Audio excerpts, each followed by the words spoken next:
similar symptoms, rapid onset, aggressive behavior. The health department is scheduled to give a press conference at 9 this morning, and I'll be covering that live.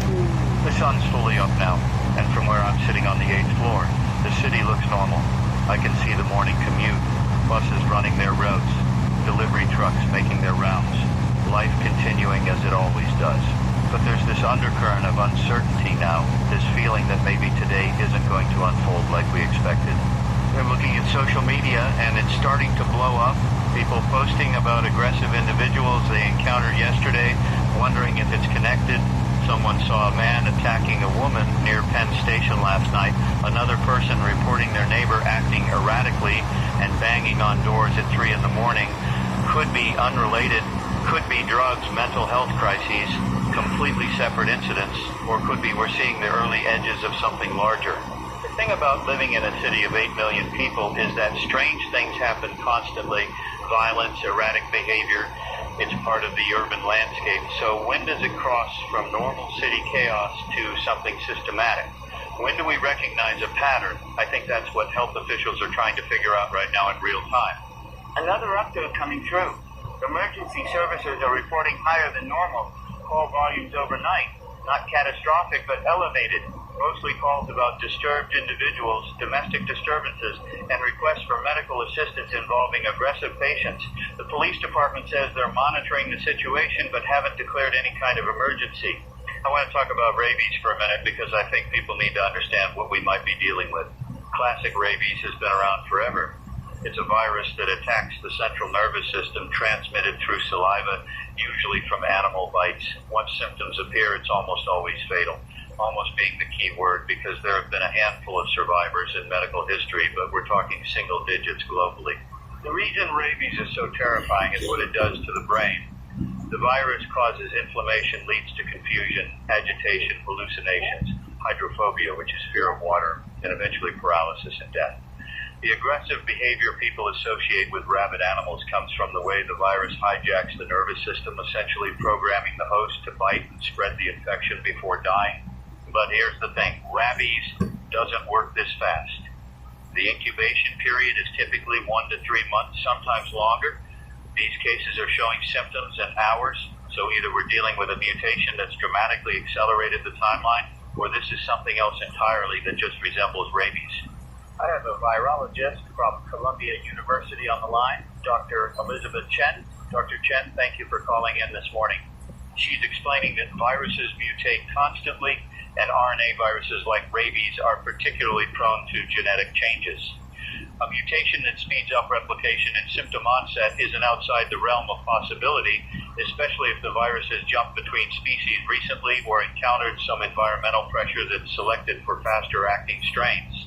What she's saying is concerning, though. She says if this is indeed a rabies variant with accelerated onset, it completely changes the treatment window. The standard post-exposure prophylaxis might not be effective if the virus reaches the central nervous system before antibodies can be produced. She's recommending that anyone exposed should seek treatment immediately, not wait to see if symptoms develop.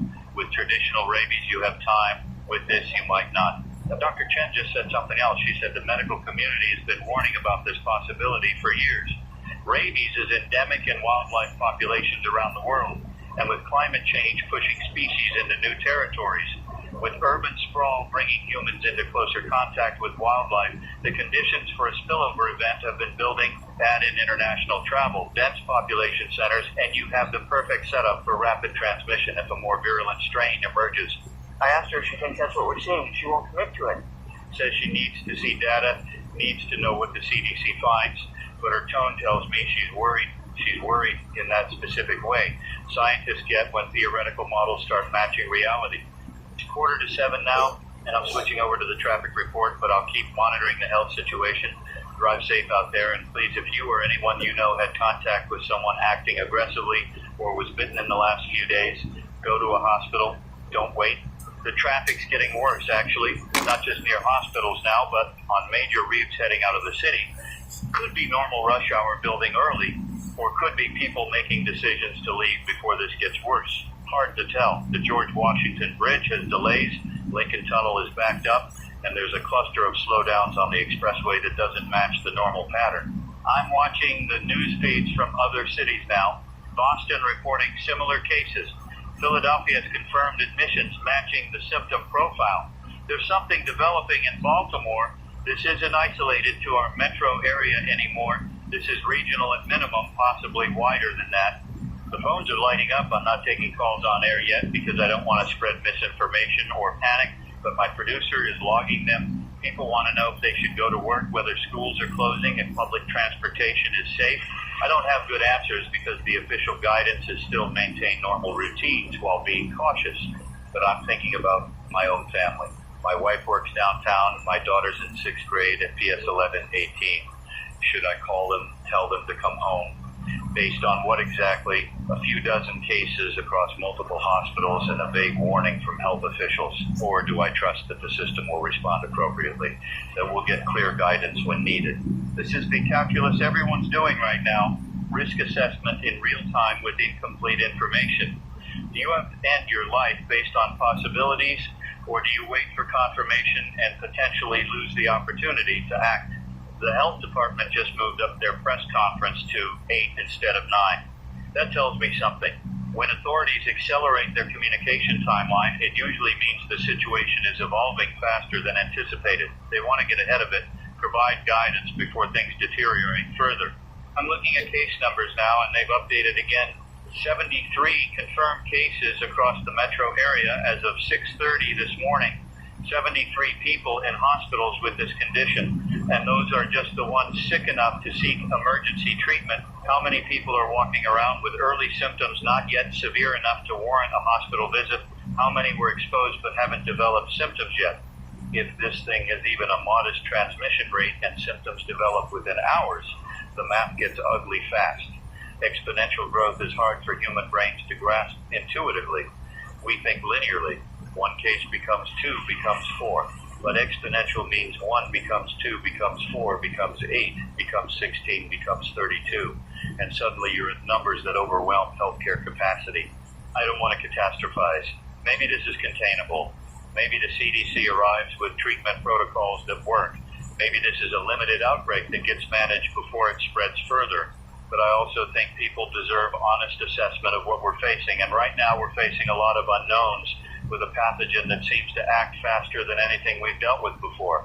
Someone just sent me a video from overnight. I'm watching it now, and I need to decide whether to describe it on air.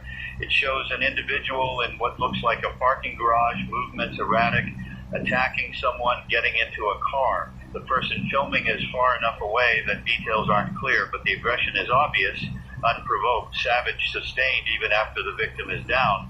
I'm not going to share that video publicly because it serves no purpose except to frighten people, but it does confirm what we're hearing in reports.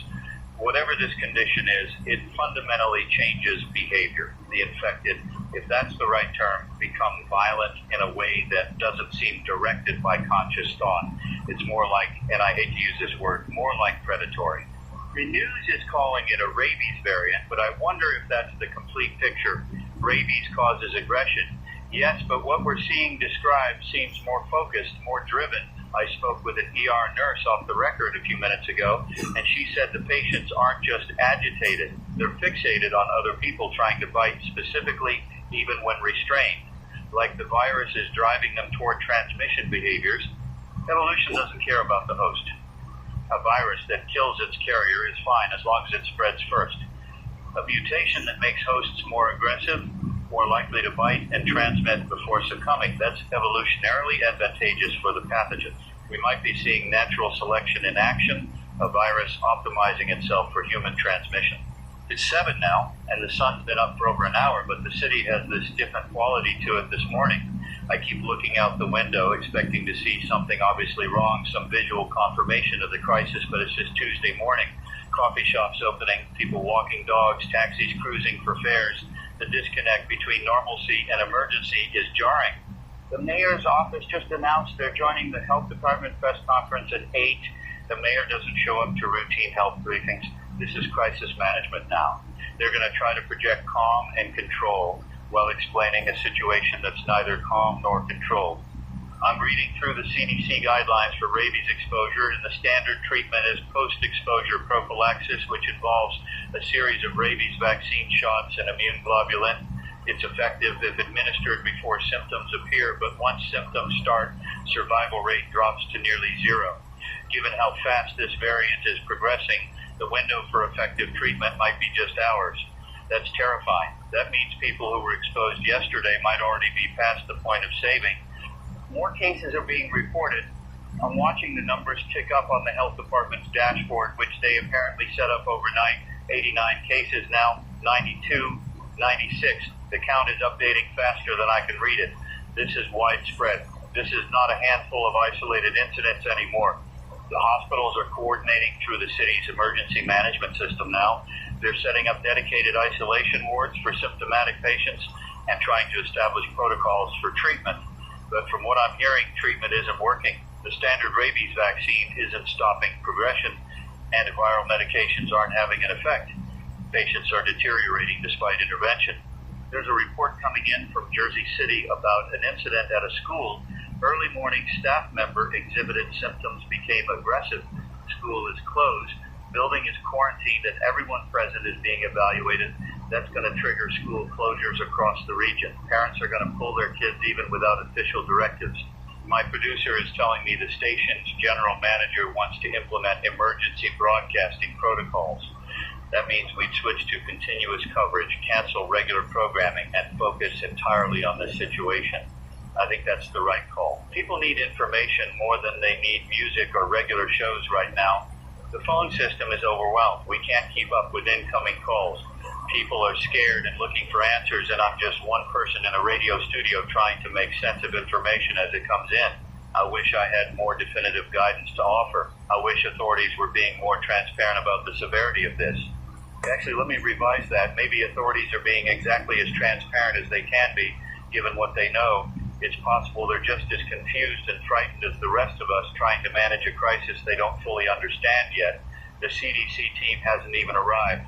We're operating on preliminary assessments from local hospitals and health departments who've never seen anything like this before. We keep thinking about pandemic preparedness plans. After COVID, every city updated their protocols, stockpiled equipment, trained personnel for rapid response. But those plans assume certain parameters. They assume time to develop treatments, ability to trace contacts, capacity to isolate and quarantine. If this thing spreads through bites and saliva and incubates in hours, traditional containment strategies might not work fast enough. It's 7:20 and I'm seeing reports of panic buying starting. Supermarkets opening to crowds, people stocking up on food and water. Again, is this justified or premature? I don't know. I keep coming back to that. I think that's the honest answer for almost every question right now. The news channels are showing footage from hospitals, crowds outside emergency rooms, ambulances lined up, security trying to manage the flow of people. One hospital apparently ran out of rabies vaccine and is waiting for emergency shipments from the state stockpile. Another has closed their ER to new patients except critical cases because they're at capacity. Think about that. Major hospitals closing their emergency rooms on a Tuesday morning.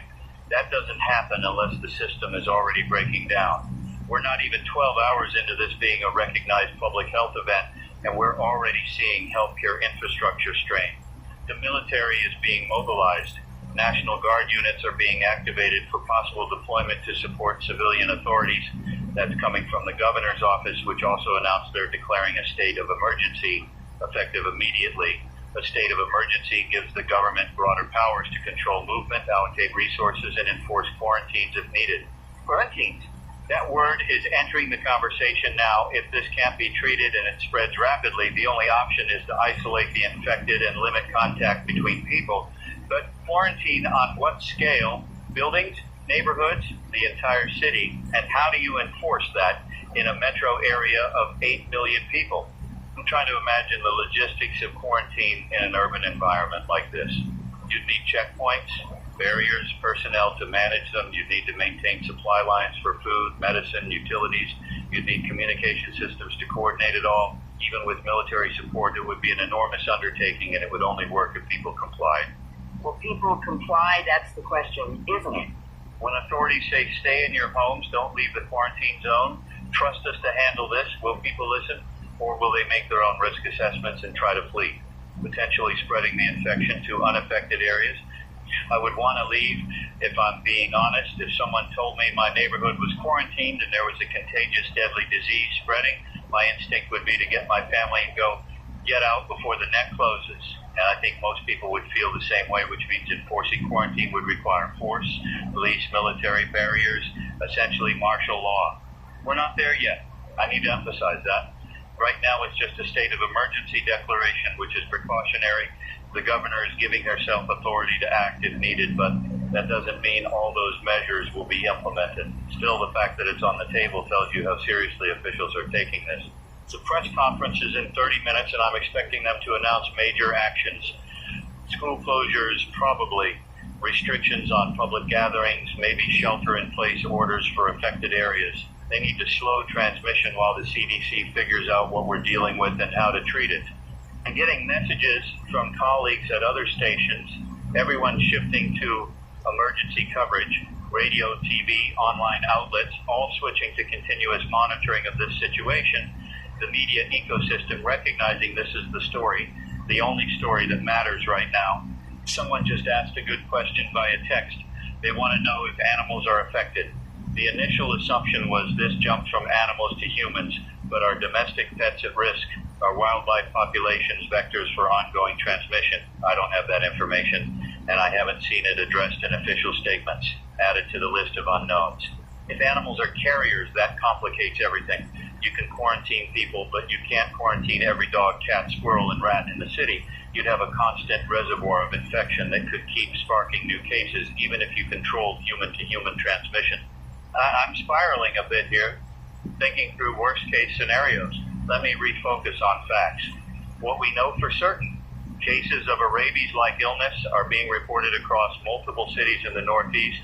Symptoms include neurological distress and violent behavior. Onset is rapid. Treatment is ineffective so far. Authorities are responding with emergency measures. That's what we know. Everything else is speculation, and I need to be careful not to amplify fear beyond what's justified by the evidence. People are already scared. My job is to inform, not to panic them further. But I'm scared too. I think I need to say that. I'm sitting here in the studio doing my job, providing information to listeners, and I'm frightened. Not just for myself, but for everyone. For the nurses and doctors dealing with violent patients, for the families of people already infected, for the society we've built that might not be resilient enough to handle something like this. Cities are fragile systems. They work because of countless interdependencies, power grids, water treatment, food distribution, waste management, communication networks. All of it relies on people showing up to work, on supply chains functioning, on infrastructure maintained by skilled workers. If enough people get sick, or if enough people decide to flee, the whole thing could collapse. I don't think we're at that point. I think we're still in the early stages where responses are possible and catastrophe isn't inevitable, but I could see the path from here to there, and it's shorter than I'd like to admit. It's 7:40 now, 20 minutes until the press conference. I'm going to take a quick break, check in with my family, make sure they're aware of what's happening, and have a plan. If things deteriorate, stay with 1004.7 FM. We'll be right back with continuous coverage of this developing situation. I'm back. Spoke with my wife, and she's already decided to keep our daughter home from school today. Smart decision. Even without official closures, erring on the side of caution makes sense. She asked if she should leave the city, head to her parents' place upstate. I told her to wait for the press conference, see what authorities recommend. But I'm wondering if that's the right advice. What if by the time we get clear guidance, it's too late to leave safely? The traffic cameras are showing heavy outbound flow now, definitely more than normal rush hour volume. People are making their own decisions, voting with their vehicles. The question is whether they're overreacting or correctly reading the situation ahead of official acknowledgement. I'm watching the news feed, and there's a reporter outside Newark Medical Center trying to interview people. One man saying his brother was admitted overnight and died 2 hours ago, died from exposure to progression to death in less than 12 hours. The reporter is asking if he was given treatment, and the man is saying, yes, they tried everything, but nothing worked. He's crying on camera saying his brother bit a nurse before dying, and now she's showing symptoms too. This is the nightmare scenario. Healthcare workers getting infected while trying to treat patients.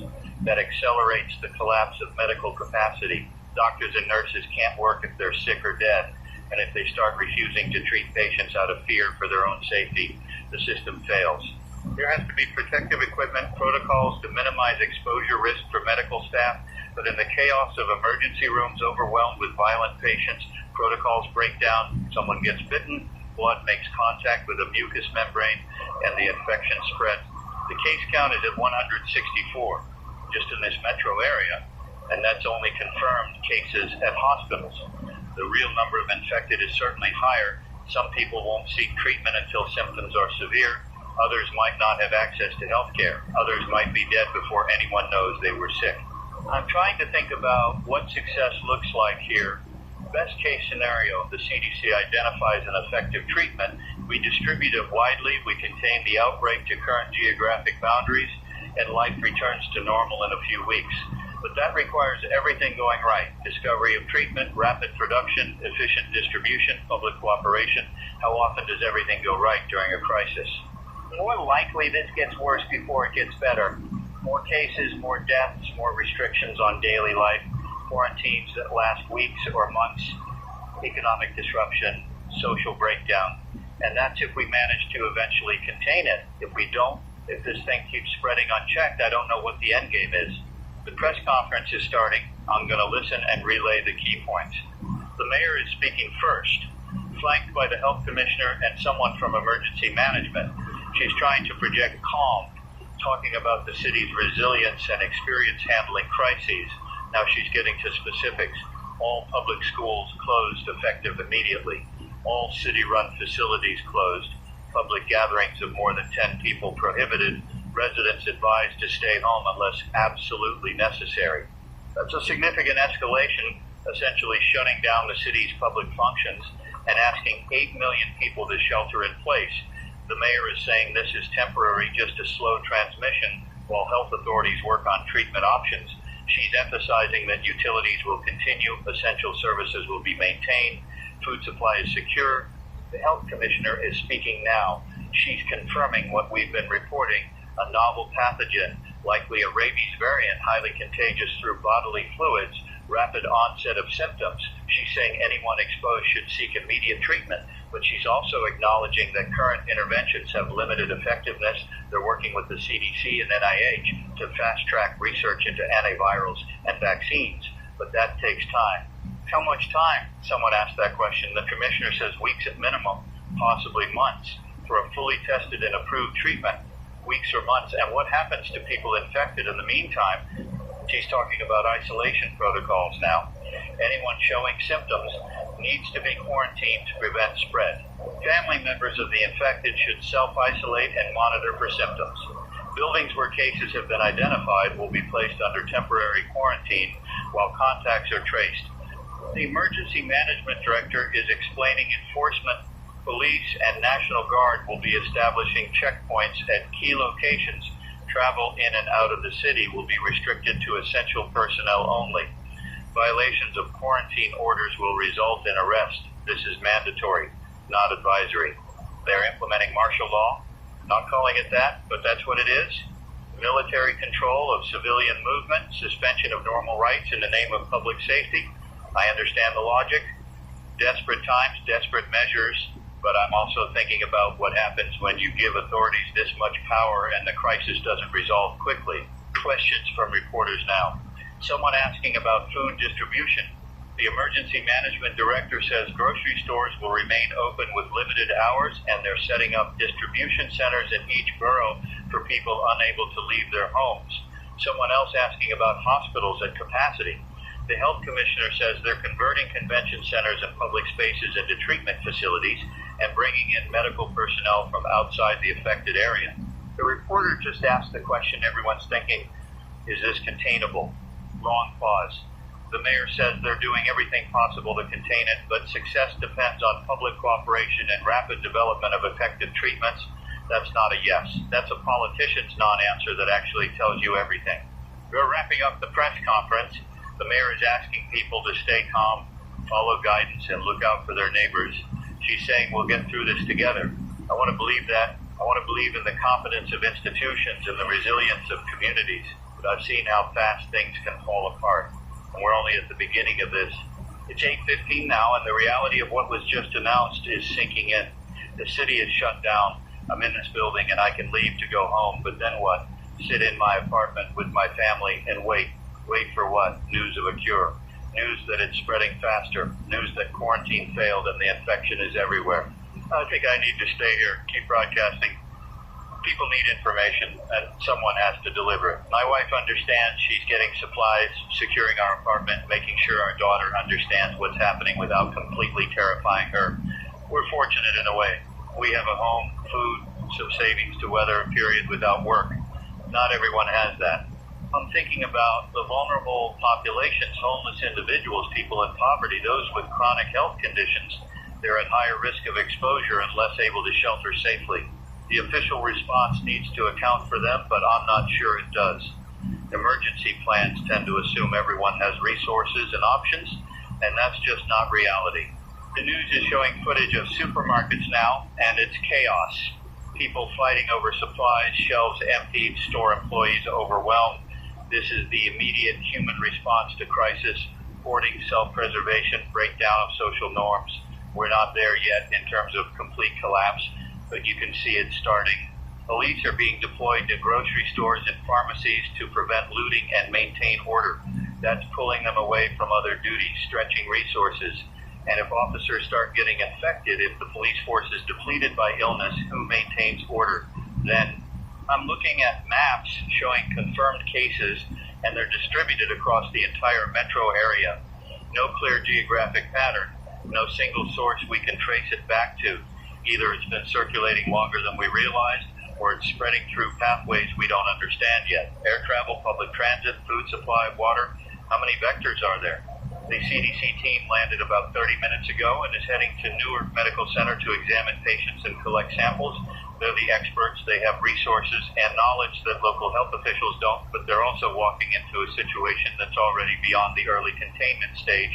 This isn't a handful of cases anymore. This is community transmission on a significant scale. Someone from the CDC is giving a statement now. She's a disease ecologist trying to explain what likely happened. She's talking about zoonotic spillover when a pathogen jumps from animals to humans. Happened with COVID, Ebola, SARS, countless others.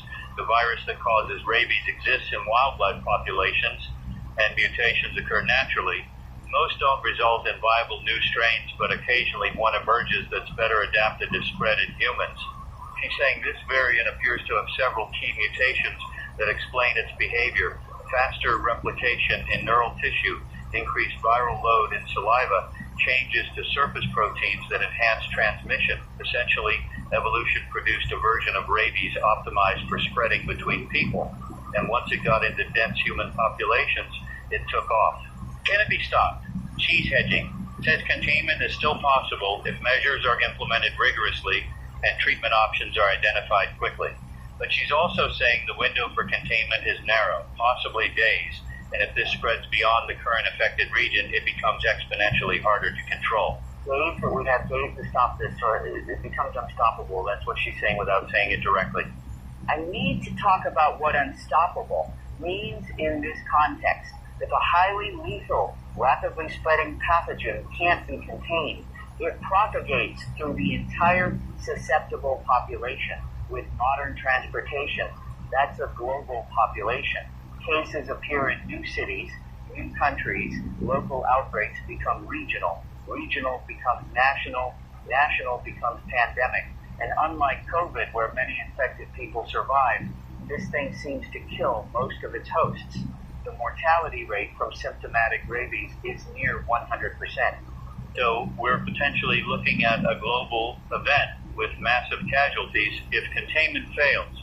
I hate thinking in those terms. It feels like catastrophizing, like giving in to fear. But it's also just math and biology. A pathogen doesn't care about our hopes or our institutions. It just spreads and kills according to its nature. The governor is speaking now from the state capitol. She's ordering all non-essential businesses statewide to close. She's implementing travel restrictions on all major highways. She's activating the entire National Guard and requesting federal assistance. This is no longer just a city problem. The state is going into lockdown.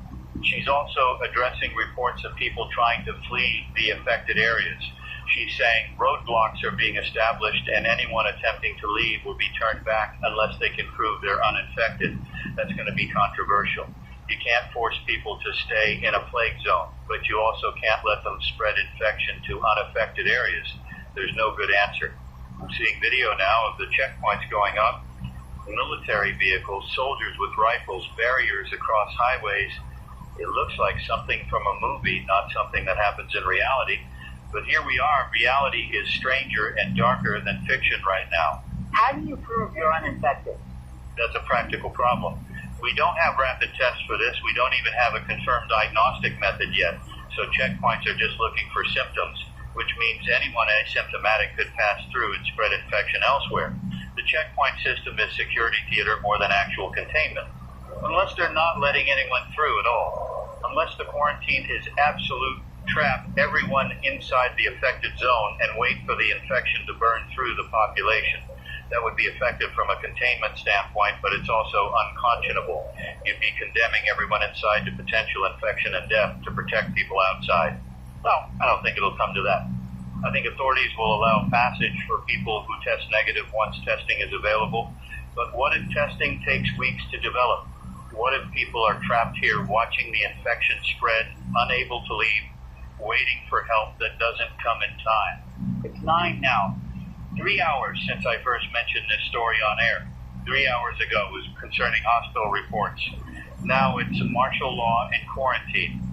The speed of escalation is dizzying. What will the next 3 hours bring? My producer is showing me something on her phone. Social media is full of videos from overnight people being attacked, fleeing from infected individuals, chaos in the streets. Some of these are clearly real, others might be fake or from unrelated incidents being misattributed, but the overall picture is of a city in the early stages of breakdown.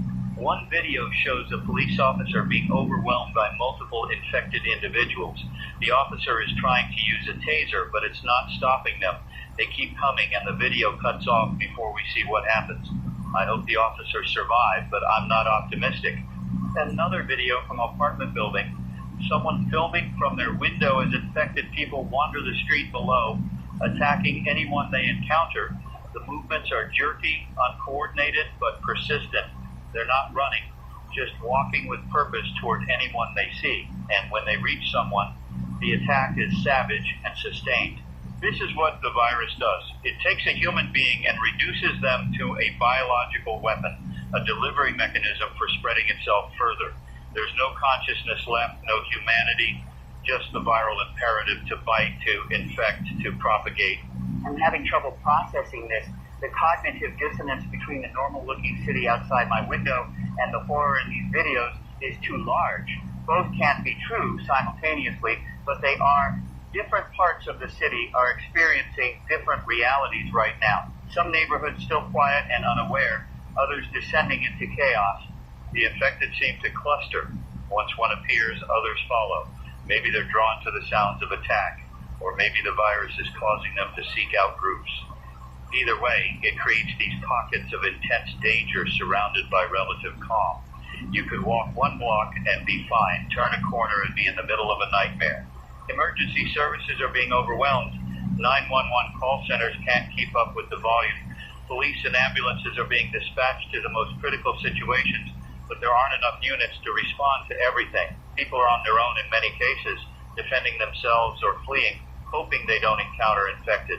The mayor said utilities would be maintained, but I'm wondering how long that's realistic. Power plants, water treatment facilities, they need personnel to operate. If those workers get sick or decide it's too dangerous to come to work, infrastructure starts failing. We take electricity and running water for granted until we don't have them, and then everything gets exponentially harder. I should eat something, but I'm not hungry. Adrenaline and anxiety are suppressing appetite. I've got some snacks here in the studio. Water. I can stay here for a while. Keep broadcasting as long as power holds and the building remains secure. Security, that's something I need to think about. This building has security guards on the ground floor, but are they still at their posts? Are they armed? If infected get into the building, is there a protocol? I should probably check on that, make sure we're not sitting here exposed. My producer is going to go down and talk to security, see what the situation is. I'll keep monitoring news feeds and taking information from official sources. The CDC official is giving another update. They've examined multiple patients and collected tissue samples for analysis. Preliminary genetic sequencing confirms this is a rabies variant, specifically a strain that shares characteristics with bat rabies, but with significant mutations in key genes. The mutations affect how the virus interacts with nerve cells and how it replicates. She's explaining that normal rabies travels slowly along nerve pathways from the bite site to the brain. This variant moves much faster, possibly through the bloodstream, in addition to neural routes. That's why symptoms appear in hours rather than weeks. The virus reaches the brain quickly and begins causing damage before the immune system can mount an effective response. Is there any treatment? The reporter asking that question sounds desperate. The CDC official is saying they're testing existing antivirals, but so far nothing is showing efficacy. The virus is too different from other pathogens we have treatments for. They're working on developing new approaches, but it's a process that takes time. There's that word again, time. We need time that we don't have.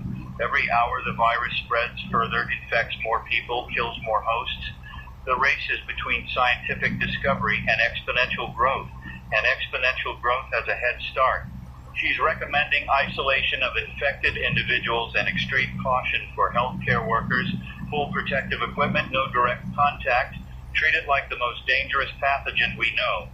But she's also being realistic. She's saying some people will be exposed despite precautions, and those people need to be monitored and isolated at the first sign of symptoms. What about a vaccine? Can we vaccinate the uninfected to prevent spread? She's saying vaccine development is a months-long process, even in emergency circumstances. You have to identify the right antigens, test for effectiveness and safety, manufacture billions of doses. By the time a vaccine is ready, this outbreak will be long over, one way or another. One way or another, meaning either contained or everyone's dead or infected. Those are the outcomes we're looking at. I'm watching the case count update. 286 confirmed cases now in this metro area alone, and reports are coming in from other cities. Boston, Philadelphia, Baltimore, Washington, D.C., all reporting cases. The geographic spread is widening. This isn't contained to the Northeast anymore. It's moving. Air travel, that's the mechanism. Someone infected but not yet symptomatic boards a plane, travels to another city, develops symptoms after arrival, or infects someone else on the plane who carries it further. We've shut down the city now, but before that, how many people left? How many carriers are out there spreading into unaffected areas? The FAA is grounding all flights in and out of affected cities. Airports are closed, planes turned around or diverted. It should slow the spread through air travel, but it's probably too late to prevent seeding in other regions. I think about the global implications. If this is in multiple U.S. cities, it's likely already in other countries. International travelers, cargo flights, countless pathways for spread, and not every country has the resources to respond the way we are. Limited healthcare infrastructure, less governmental capacity, higher population density in some places. This could be catastrophic on a global scale. My producer is back. She talked to security, and there are still 2 guards on duty, both armed. They've locked all entrances except the main door, and they're screening anyone who wants to enter. Looking for symptoms, denying access to anyone who seems sick. It's something, though, I'm not sure how effective it'll be if things really deteriorate. She also says she saw infected people on the street from the lobby windows. 3 of them wandering near the building, attacking a delivery person who was trying to get to a truck. The guards went out to help, but by the time they intervened, the delivery person was bitten. Paramedics were called, but haven't arrived yet, probably overwhelmed with calls. So the infection is right outside now, not across the city, not in some other neighborhood. Right here within sight of this building. That changes the psychological equation. This is no longer abstract threat. This is immediate danger. I need to let listeners know what to do if they encounter infected individuals. Run. That's the first advice. Don't try to help them. Don't try to restrain them. Don't engage. Just get away as fast as possible. If you're cornered, use whatever you have to create distance. Chairs, doors, anything between you and them. If you're bitten, seek medical treatment immediately, but also recognize that treatment options are limited. Isolate yourself from others, especially family members. Don't spread the infection further. even if it means dying alone. That's a horrible thing to ask of people, but it's necessary to prevent additional casualties. To secure your location, lock doors and windows, barricade if possible. The infected don't seem to be intelligent enough to bypass barriers, so a locked door will stop them. Stay quiet, don't attract attention. They respond to sound and movement, so if you're silent and still, they might pass by. Stock food and water. If you're sheltering in place, you need supplies for an extended period.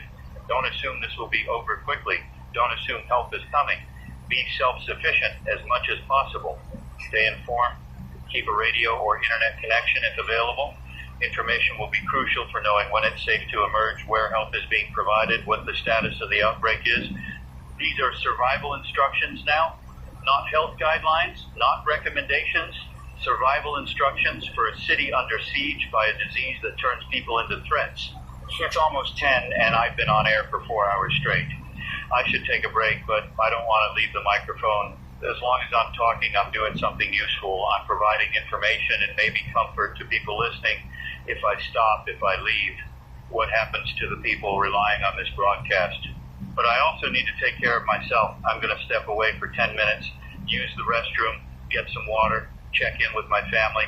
I'll put on some emergency broadcast messages that play on loop, and then I'll be right back. 10 minutes. Don't go anywhere. Stay with Tendo with us. I'm back. Talked to my wife briefly. They're okay. Apartment is secure. They've got food for a couple weeks. My daughter is scared, but handling it. Kids are resilient in ways adults aren't. She's treating it like an adventure almost. Building a fort in the living room, making plans for what they'll do during lockdown. I wish I had that perspective. For me, this feels like the end of something. Not necessarily the end of the world, but the end of the world as it was. Even if we contain this, even if most people survive, society will be different after. The trust in institutions, the sense of safety in daily life, the assumption that tomorrow will be basically like today, all of that is breaking down. The news is reporting widespread looting in some neighborhoods, not just food and supplies, but electronics, valuables, anything people can grab.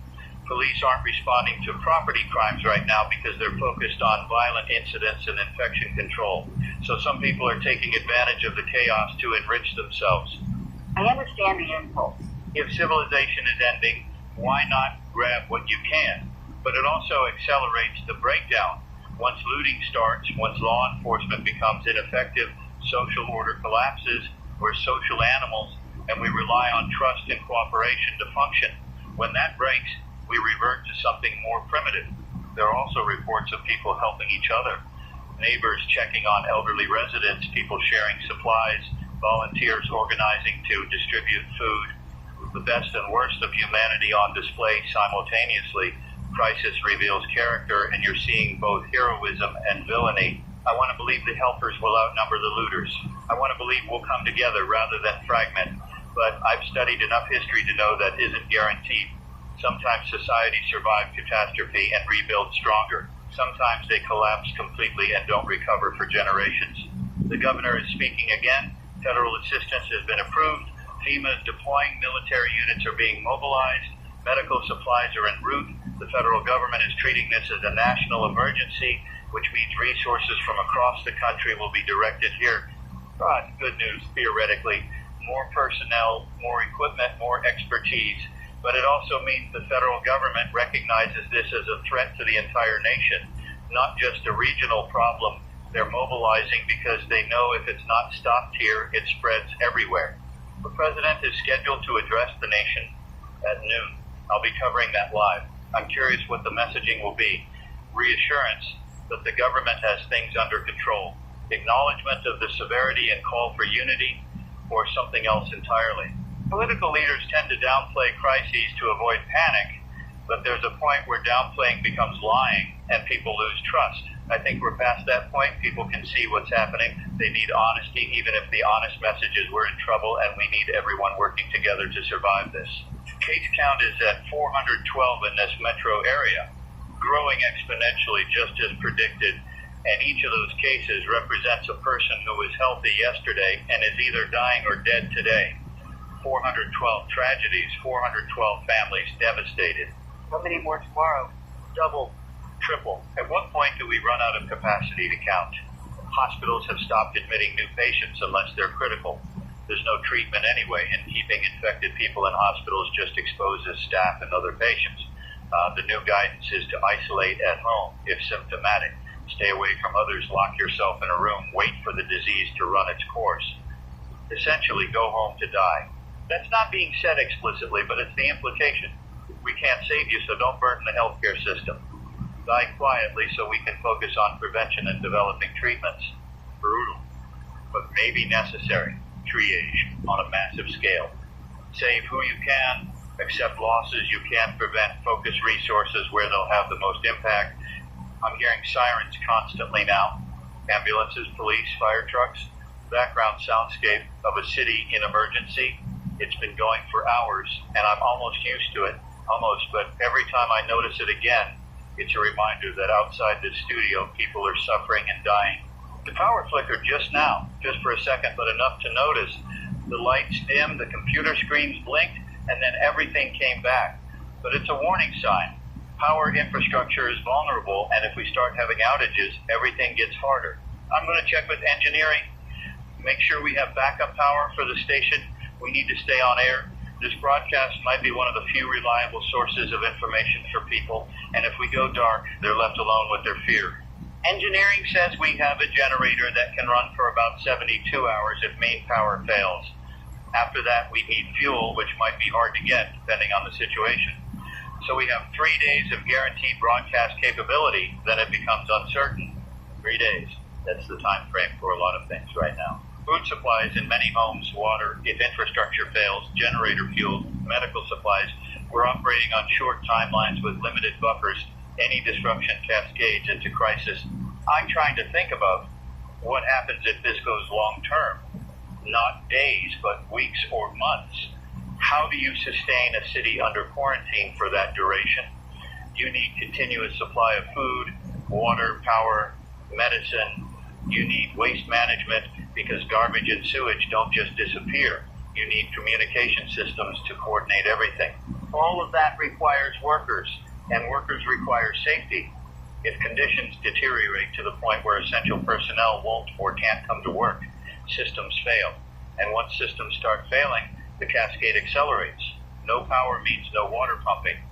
No water means sanitation failures. Sanitation failures mean disease outbreaks beyond just the rabies variant.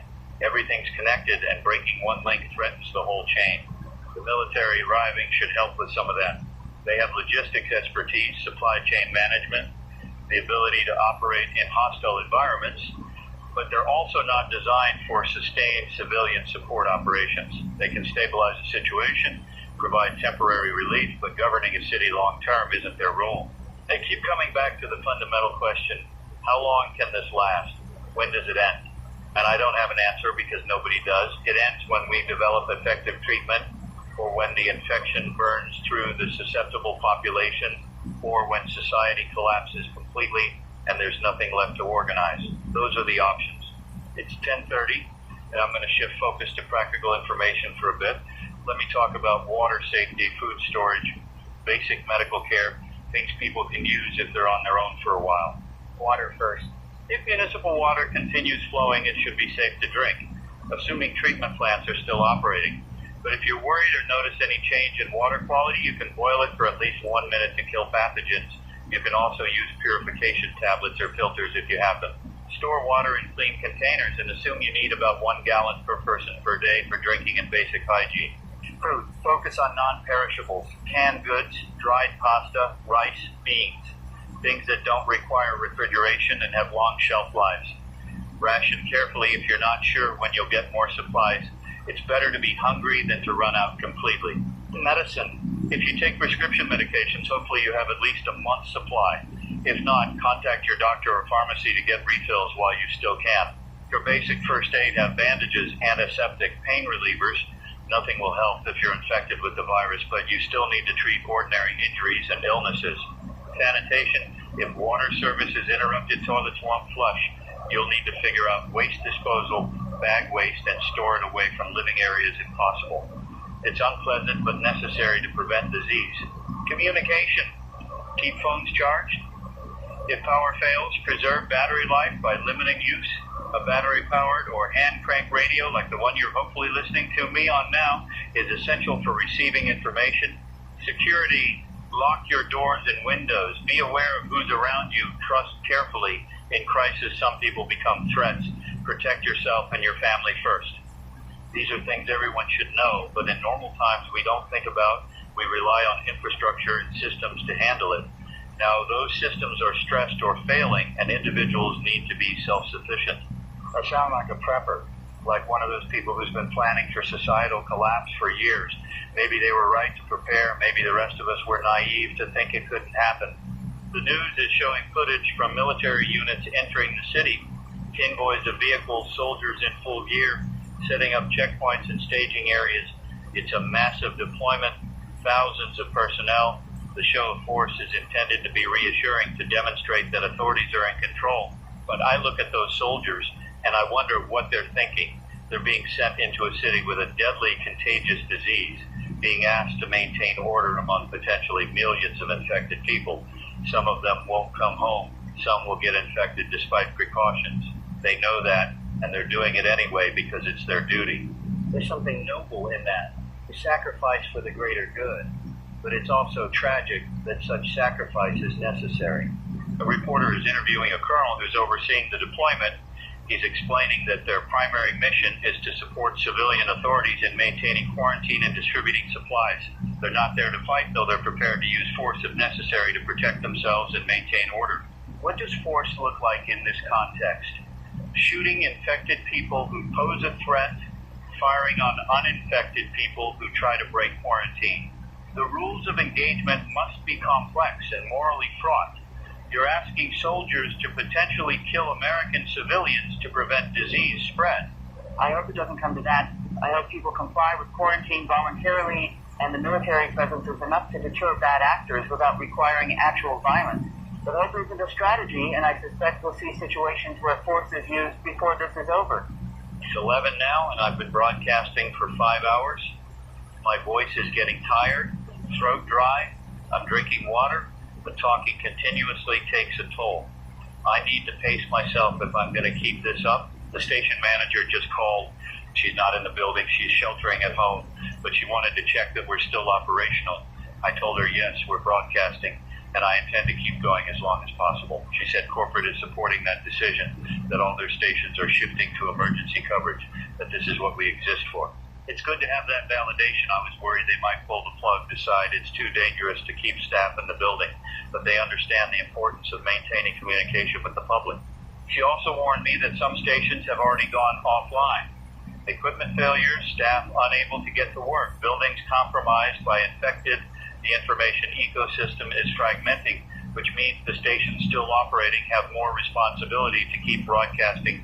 I'm looking at my list of affiliate stations that normally carry some of our programming. About half aren't responding. Either they're off air or they're not answering coordination calls. The network is breaking down already.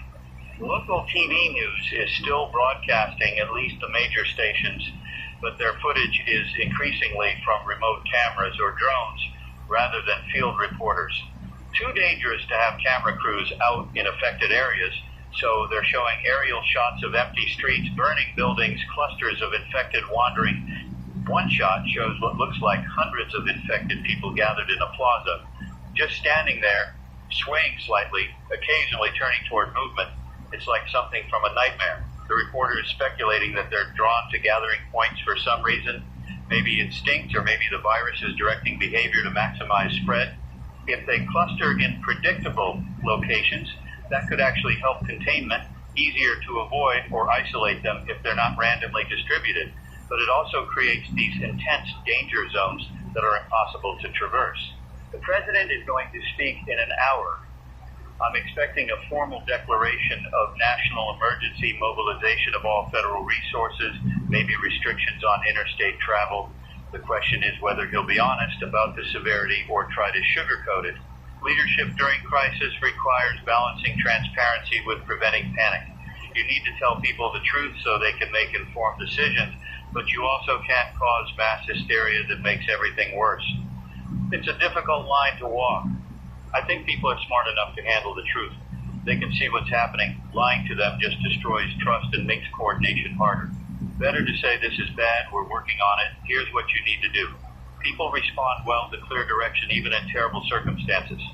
My daughter just texted me. She's asking if I'm safe when I'm coming home. I told her I'm safe in the studio and I need to keep working, but I'll come home as soon as I can. She sent back a heart emoji. Such a small thing, but it made me emotional. The normalcy of a text from my kid while the world is ending. I need to hold on to those small human moments. They're what we're fighting to preserve. Not abstract concepts of civilization, but the ability to text your daughter, to have a family to go home to have tomorrow be possible. The case count just updated, 563 confirmed cases in this metro area. Over 1,000 now across all affected cities. The doubling time looks like it's around 3 to 4 hours. If that rate continues, we'll have tens of thousands of cases by tomorrow, hundreds of thousands by the day after. Exponential growth is relentless. It starts slow, feels manageable, then suddenly overwhelms everything. We're in the phase where it still feels like numbers on a screen. Soon it'll be impossible to count, impossible to track, just mass casualties on a scale we haven't seen in modern history. Unless something changes, unless treatment works or quarantine holds or the virus burns out for some reason, I have to believe those possibilities exist. Otherwise, what's the point of continuing? I'm reading reports from other countries now. The UK has confirmed cases in London, France, in Paris, Germany, Italy, Spain. It's already global. The isolation we attempted came too late. This is a pandemic now, not an outbreak. Different countries are implementing different responses. Some are following our model with lockdowns and military deployment. Others are trying more targeted approaches, isolating only confirmed cases. A few are denying the severity entirely, calling it foreign propaganda or media exaggeration. Those countries that aren't taking it seriously will pay the price. The virus doesn't care about politics or national pride. It spreads according to biological imperatives, and societies that don't respond appropriately will be devastated. I wonder if there are places remote enough to avoid infection entirely. Small islands, isolated communities, places with no connection to the global system. They might survive this if they close themselves off completely. Humanity could continue even if major population centers fall. That's cold comfort. The loss of billions of people, the collapse of technological civilization, reverting to isolated pockets of survivors. But it would be survival. The species would continue. Evolution doesn't care about individuals or societies, just whether genes propagate. In the bleakest scenario, enough humans would survive somewhere to eventually rebuild. I'm getting too dark. Let me refocus on the present, on information people can use now. The Red Cross is setting up shelters for people displaced by the outbreak. If you're unable to stay in your home for any reason, there are safe locations with food, water, and basic supplies. The locations are being broadcast on emergency alert systems and listed on government websites if you have internet access. Food distribution centers are operating in each borough. Bring identification if possible, but they're not turning anyone away. The goal is to prevent hunger from becoming an additional crisis while people shelter in place. Medical hotlines are available for people experiencing symptoms or worried about exposure. The number is 1-800-CDC-INFO. They can provide guidance on what to do and where to go for treatment if needed. Mental health resources are also available. Crisis counselors are standing by for people experiencing anxiety, fear, or other psychological distress. The number for that is 1-800-273-825. It's okay to not be okay right now. This is traumatic and people need support. These resources exist and people should use them. We're still a functioning society with systems designed to help. Those systems are strained, but they're not broken yet. It's 11:30 and I'm going to take another short break before the president's address. I'll be back in 5 minutes. Stay with 104.7 FM. Back, hydrated, stretch my legs a bit. I'm settling in for the long haul here. As long as power holds and I'm able, I'll keep broadcasting. The city outside looks different now. I've been glancing out the window periodically, and the streets that were busy with normal traffic this morning are mostly empty now. A few vehicles, police and military mostly, occasional civilians moving quickly from building to building. But the vibrant urban activity is gone. It's a ghost town. I can see smoke rising in a few places, fires burning unchecked because fire departments can't respond to everything. Buildings will burn until they run out of fuel, then smolder. Hopefully they don't spread to occupied structures, but there's no guarantee. The infrastructure that keeps the city functioning requires constant human attention. Without that, things break down. We're seeing the beginning of that process.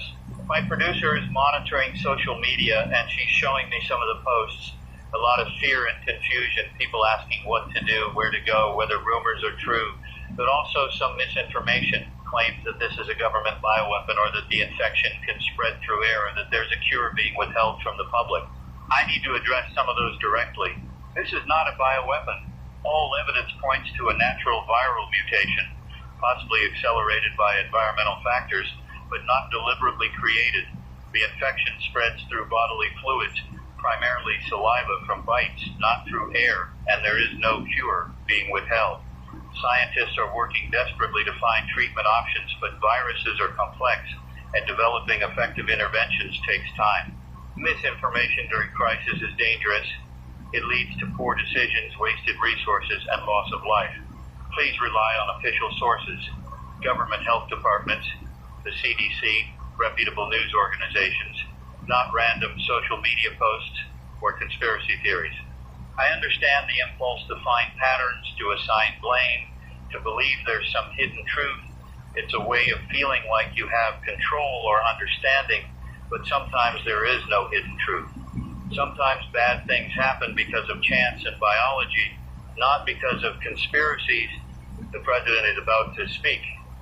I'm switching over to the network feed now.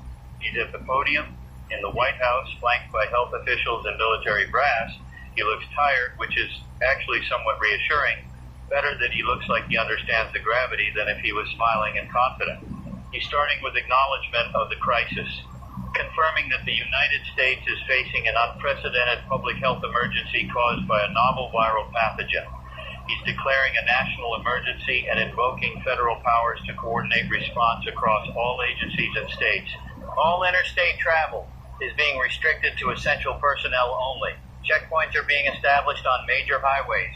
Airports are closed to commercial traffic. The goal is to prevent spread from affected areas to unaffected regions. A nationwide curfew is being implemented. Everyone must be in their homes from dusk to dawn. This is to prevent nighttime movement of infected individuals and to allow law enforcement to identify and address threats more easily. The military is being deployed in support of civilian authorities across the country, not just in affected areas, but everywhere, to maintain order and prepare for potential outbreak expansion. All schools, non-essential businesses, and public gatherings are prohibited nationwide. The entire country is going into lockdown, not just affected cities. That's a massive step. Shutting down the entire economy, restricting movement of 330 million people. It will have enormous consequences even if it works. But if it doesn't work, if the infection spreads anyway, we'll have crashed the economy for nothing. He's talking about the scientific response now. Billions of dollars in emergency funding for research into treatments and vaccines. Collaboration with pharmaceutical companies, universities, research institutes globally. Fast-tracking every regulatory process to get treatments to people as quickly as possible. International cooperation, working with other nations to share data, coordinate responses, provide mutual aid. This is a global crisis requiring global cooperation. He's trying to be reassuring, saying American strength and resilience will see us through this, that we've faced challenges before and overcome them, that we will again. I want to believe that. I want to believe in American exceptionalism and the power of determination, but this virus doesn't care about any of that. It will spread or not based on biological factors and our ability to contain it. No amount of patriotic rhetoric changes the math. He's taking questions now. A reporter asking about casualties. The president is saying numbers are still being compiled, but he acknowledges hundreds have died already, with many more critically ill. He's not giving specific numbers, probably because they're higher than he wants to admit publicly. Another reporter asking about timeline for treatment. The president is deferring to the health officials.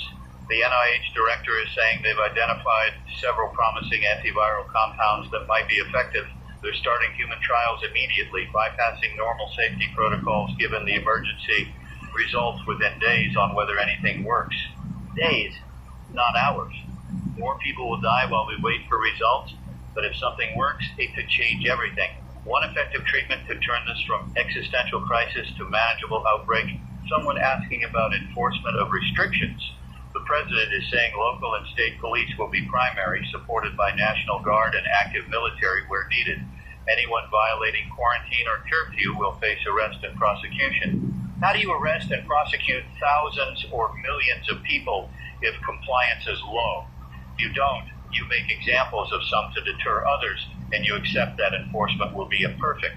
But the threat of consequences might be enough to get most people to comply. Final question about economic impact. The president acknowledging this will be severe. Markets are closed to prevent panic selling. Government is preparing stimulus packages to support affected industries and individuals, but the priority is saving lives and economic concerns are secondary.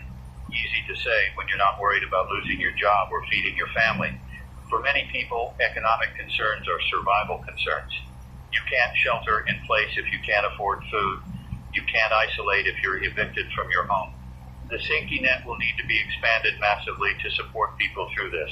Whether the government can do that effectively in the midst of everything else happening remains to be seen.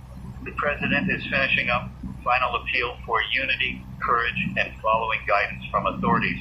Then he's gone, leaving the podium to the health officials for further technical questions.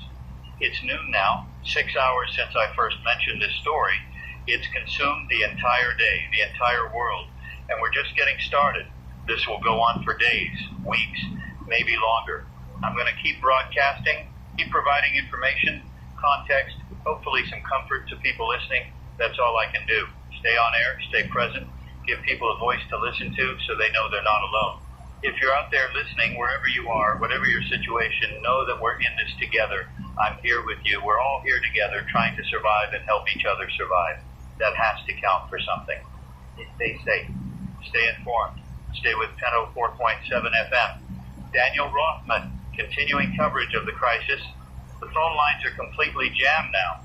We've had to disable the call-in system because it was overloading our equipment. People desperately trying to reach out, to share information, to hear a human voice. I wish I could talk to each of them, but it's not physically possible. All I can do is keep talking into this microphone and hope it reaches the people who need it. Looking at the latest updates from the hospitals, and they've stopped publishing case numbers. The last count I saw was over 800 in this metro area alone, but that was 20 minutes ago. The tracking systems can't keep up anymore. We've moved beyond counting individual cases to assessing the overall situation, and the overall situation is deteriorating rapidly. Emergency rooms have been completely overwhelmed. Several hospitals have had to evacuate after infected patients broke containment and attacked staff. Medical personnel are fleeing their posts, which I don't blame them for. You can't expect people to sacrifice themselves when there's no treatment to offer anyway. The whole healthcare system is collapsing in real time. I'm hearing reports of hospitals being sealed off entirely, locked down with patients and staff inside, quarantined until the infection runs its course. That's a death sentence for everyone trapped inside, but it prevents spread to the surrounding community. Cold calculus of triage on a massive scale. The morgues are beyond capacity. Bodies are being stored in refrigerated trucks, and even those are filling up. The city is setting up temporary facilities, but the death rate is exceeding our ability to handle remains properly. We're going to have public health crises beyond just the virus if bodies aren't managed correctly. I need to talk about something difficult. If someone in your household becomes infected, you need to isolate them immediately. Lock them in a room if possible. I know that sounds cruel, but an infected person will attack anyone nearby, including family. You cannot help them, and staying close only means you'll be infected too. If you're infected yourself, if you've been bitten and you're starting to feel symptoms, you need to separate yourself from your loved ones. Go into a room alone, lock the door, and don't come out. I know that's asking people to face death alone, to deny themselves the comfort of family in their final hours, but it's the only way to prevent spreading the infection further. This is the impossible situation we're in. The normal human responses to illness and death, caring for the sick, being present for dying loved ones, those responses will get you killed now. You have to override every instinct, every emotional need, and act with cold rationality. It goes against everything we are as social creatures. My producer just told me that several radio stations have gone silent in the last hour. Equipment failures or staff abandoning their posts. We don't know, but the number of active broadcasts is shrinking. We're becoming one of the few voices still transmitting in this region. That increases the responsibility on me. People might be relying on this broadcast as their only source of information. I can't speculate wildly or spread rumors. I need to stick to confirmed facts and practical guidance, even when the confirmed facts are terrifying. The military checkpoints are reporting people trying to break through, desperate families attempting to flee the quarantine zone, ramming barricades with vehicles, trying to force their way past soldiers. Some checkpoints have opened fire to stop them. Civilian casualties at the hands of our own military trying to contain this outbreak. So I understand both sides. The families just want to survive, to get somewhere safe. The soldiers are following orders to maintain quarantine and prevent spread. Both are acting rationally from their perspectives. But the result is Americans shooting Americans, and that's a tragedy compounding the tragedy of the virus itself. How long can quarantine hold under those conditions? If thousands of people are trying to leave and soldiers have to shoot to stop them, at some point the quarantine becomes militarily untenable. You need to build actual walls, establish defensive positions, treat it like a siege. I don't know if we have the resources or will to do that. And if quarantine fails, if infected people escape the zone, they carry the virus to new areas. Whole new outbreaks starting from each escaped carrier. The containment strategy collapses completely. I'm watching news footage of the military deployment, and the scale is staggering. Thousands of troops, armored vehicles, helicopters. It looks like an invasion or a war zone, except the enemy is invisible. You can't shoot a virus. You can only shoot the people carrying it, and that's not a war anyone wants to fight. The news anchor is interviewing a virologist from Johns Hopkins. Remotely, she's explaining the science behind why this variant is so dangerous. The mutations aren't just in one area of the virus. They're across multiple genes affecting replication, transmission, and neurological impact. It's like the virus hit the evolutionary jackpot, multiple beneficial mutations all at once. Could that happen naturally? The anchor is asking the exact question I'm thinking. The virologist is hesitant. She's saying it's statistically unlikely but not impossible. Viruses mutate constantly, and occasionally multiple mutations can occur together. But the combination of changes in this variant is remarkably well suited for human transmission, almost suspiciously so. She's not saying bioweapon, she's being careful not to make that claim, but the implication is there. Whether this emerged naturally or was engineered, the result is the same. We're dealing with something unprecedented and highly lethal. I don't think it matters at this point where it came from. Whether it's natural or artificial, the response is the same. Contain it, treat it, survive it. Attribution and accountability can come later if there is a later. It's 12:30 now, and I need to eat something. I've been running on adrenaline and coffee, but my body needs fuel. I've got some protein bars here in the studio, not appetizing, but functional. While I eat, I want to share some messages from listeners that came in before we disabled the phones. People sharing their situations, their fears, their determination to survive. One message from a nurse at Newark Medical. She says the hospital is hell. Infected patients everywhere. Staff being attacked. No security left because the guards fled. She's locked herself in a supply closet and can hear infected people in the hallways. She doesn't think she's getting out alive, but she wanted someone to know she tried. She wants her family to know she loves them. That message came in at 11:45. I don't know if she's still alive now. I hope she found a way out, but statistically, probably not. Another casualty of this nightmare. Another message from a father in Queens. He says his son was bitten yesterday, started showing symptoms this morning, and he had to lock him in the basement. He can hear his son screaming and banging on the door, but he's not letting him out.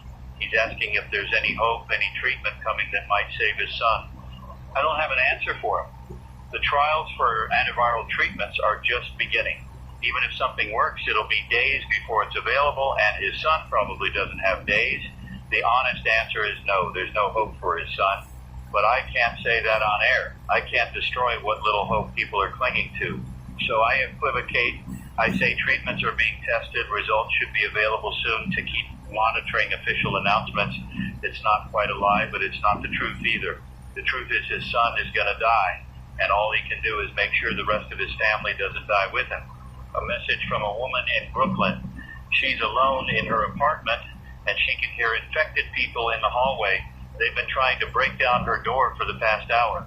She's pushed furniture against it, but she doesn't know how long it'll hold. She's asking if police are coming, if anyone is coming to help. No, nobody's coming. Emergency services are overwhelmed and not responding to most calls. She's on her own. I want to tell her to find a weapon, defend herself, escape through a window if possible, but I don't know her specific situation. Maybe she's on the 10th floor and windows aren't an option. Maybe she has no weapon available. All I can say is be resourceful, be brave, and fight to survive. It feels inadequate, but it's all I have. These messages are breaking my heart. Real people, real suffering, and I'm sitting here safe in a studio, unable to help any of them. The powerlessness is crushing. I can broadcast information, but I can't save anyone. I can't stop the virus, can't protect people, can't do anything except talk. But maybe talking matters. Maybe someone listening will hear something that helps them survive. Maybe providing information and human connection is valuable, even if I can't directly save lives. I have to believe that, or there's no point in continuing. I'm finishing my protein bar and drinking water. Need to stay hydrated. The building climate control is still working, which is good. If that fails and temperature rises, this studio will become uncomfortable quickly. The news is showing aerial footage of the city now, drone cameras providing an overview. Large sections look abandoned. Empty streets, stopped traffic, buildings dark. But there are also areas with visible activity. Groups of infected wandering, occasional vehicles moving rapidly, fires burning. One shot shows a massive crowd of infected, hundreds of them gathered in what looks like Central Park, just standing there swaying. It's surreal and terrifying. The density of infection in that one location is staggering. The news anchor is speculating about why they gather like that. Maybe they're drawn to open spaces, or maybe the virus causes some kind of collective behavior. Nobody knows. We're observing behaviors we don't understand in people who are no longer really people. The anchor just said something interesting. She pointed out that the infected don't seem to attack each other. They only target uninfected people. How do they distinguish? Is there something about the virus that makes carriers recognize each other? Or is it simpler that infected people don't trigger the aggressive response because they're not fleeing or showing fear? Understanding behavior patterns might help survival. If infected only attack moving targets or people showing fear, maybe staying completely still would allow you to avoid detection. Or maybe that's wishful thinking and they'd attack regardless. I wish we had more scientific data on how the infected behave, but studying them requires proximity, observation time, controlled conditions, none of which are available in the current chaos. We're just collecting anecdotal reports and trying to find patterns. It's 1 o'clock now, 7 hours into this broadcast. I'm settling into a rhythm. Monitor news feeds, share updates, provide guidance, acknowledge the human cost, over and over, cycling through the same basic functions. The governor is giving another press conference. She looks worse than she did this morning. Exhausted, stressed, maybe a little defeated. She's providing updated numbers, though she acknowledges they're likely undercounted. Over 1,500 confirmed cases in the state, dozens of hospitals compromised or evacuated, unknown number of civilian casualties, infrastructure beginning to strain in affected areas, military deployment proceeding but encountering resistance from people trying to flee. She's implementing additional restrictions. Martial law is now in full effect statewide. Shoot on-site orders for anyone infected or exhibiting symptoms outside of quarantine. Mandatory surrender of all firearms by civilians to prevent armed resistance to containment measures. That last one is going to be controversial and probably unenforceable. You're asking Americans to give up their guns during a crisis when they need self-defense capability the most. Compliance will be minimal, and attempting to confiscate weapons will just create additional conflict. I understand the logic. Armed civilians might resist quarantine enforcement or shoot at military personnel, but disarming the population also leaves them vulnerable to infected attackers. and unable to defend their homes. There's no good answer. Every decision has downsides. We're just choosing which bad outcomes we're willing to accept. The governor is taking questions, and a reporter asks about evacuation plans for unaffected areas of the state.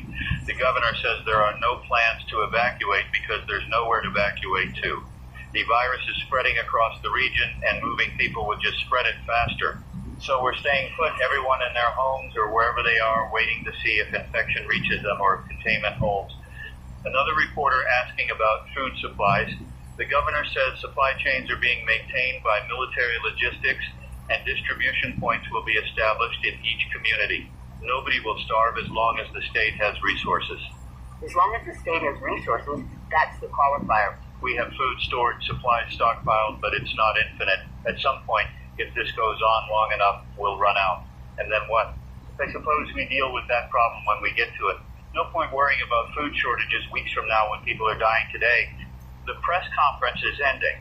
The governor's final statement is asking people to follow all official guidance, to trust in government response, and to help each other survive this crisis. She sounds sincere, but also like she's reading a script written for a different, more manageable emergency. I don't think anyone wrote a script for this. We're improvising based on pandemic plans that assumed a different kind of pathogen, assumed we'd have time to react, ability to treat, capacity to manage. None of those assumptions are holding. My phone is buzzing with texts from friends and colleagues, people checking if I'm okay, asking what I'm hearing, sharing information from their areas. I'm trying to respond when I can, but I also need to focus on the broadcast. One text from a friend who works in emergency management. He says the situation is worse than being reported publicly. Infection rates are higher, death toll is climbing faster, containment is failing in multiple locations. They're trying not to cause panic, but internal assessments are dire. I believe him. What we're seeing publicly is bad enough. If the private assessments are worse, we're in serious trouble. He's also saying there are discussions about abandoning certain areas entirely, places where infection is too widespread to contain, where attempting to maintain order is costing more lives than it saves. Pull back to defensible positions and let those areas burn out. That means condemning everyone in those abandoned zones, leaving them to die or fend for themselves with no support. It's triage on a geographic scale. Save who you can, accept losses you can't prevent. We can't report that on air because it's not confirmed and it would cause panic, but knowing it's being discussed changes my perspective. We might be in one of those areas deemed not worth saving. I'm looking out the window again. The street below is still empty except for occasional military vehicles. I can see smoke on the horizon, multiple fires burning. The city is dying, and I'm watching it happen in real time. There's movement down there, people running. 3 or 4 individuals sprinting down the street, pursued by maybe 10 infected. The runners are fast, but the infected are relentless. They're gaining. We can't see how it ends. The runners turn a corner and disappear from view, infected following. I hope they made it somewhere safe. I hope they had a plan beyond just running. That could be me if I leave this building. Running through streets full of infected, hoping to reach somewhere safe. Better to stay here as long as possible, as long as there's power and security holds. My producer is looking pale. She's been monitoring feeds and coordinating information, but I think the stress is getting to her. I told her she can leave if she wants, head home to her family. She's thinking about it. If she leaves, I'll be alone here. Just me and the security guards downstairs. It's isolating, but maybe safer. Fewer people means fewer potential infection vectors. She's decided to stay for now. Says she wants to help, wants to do something useful. I understand that. Sitting at home waiting would be worse than being here working. It's 1:30, and I'm going to shift topics slightly. I want to talk about the psychological impact of what we're experiencing, the trauma of watching society collapse, of losing people, of facing potential death. This is going to affect everyone who survives.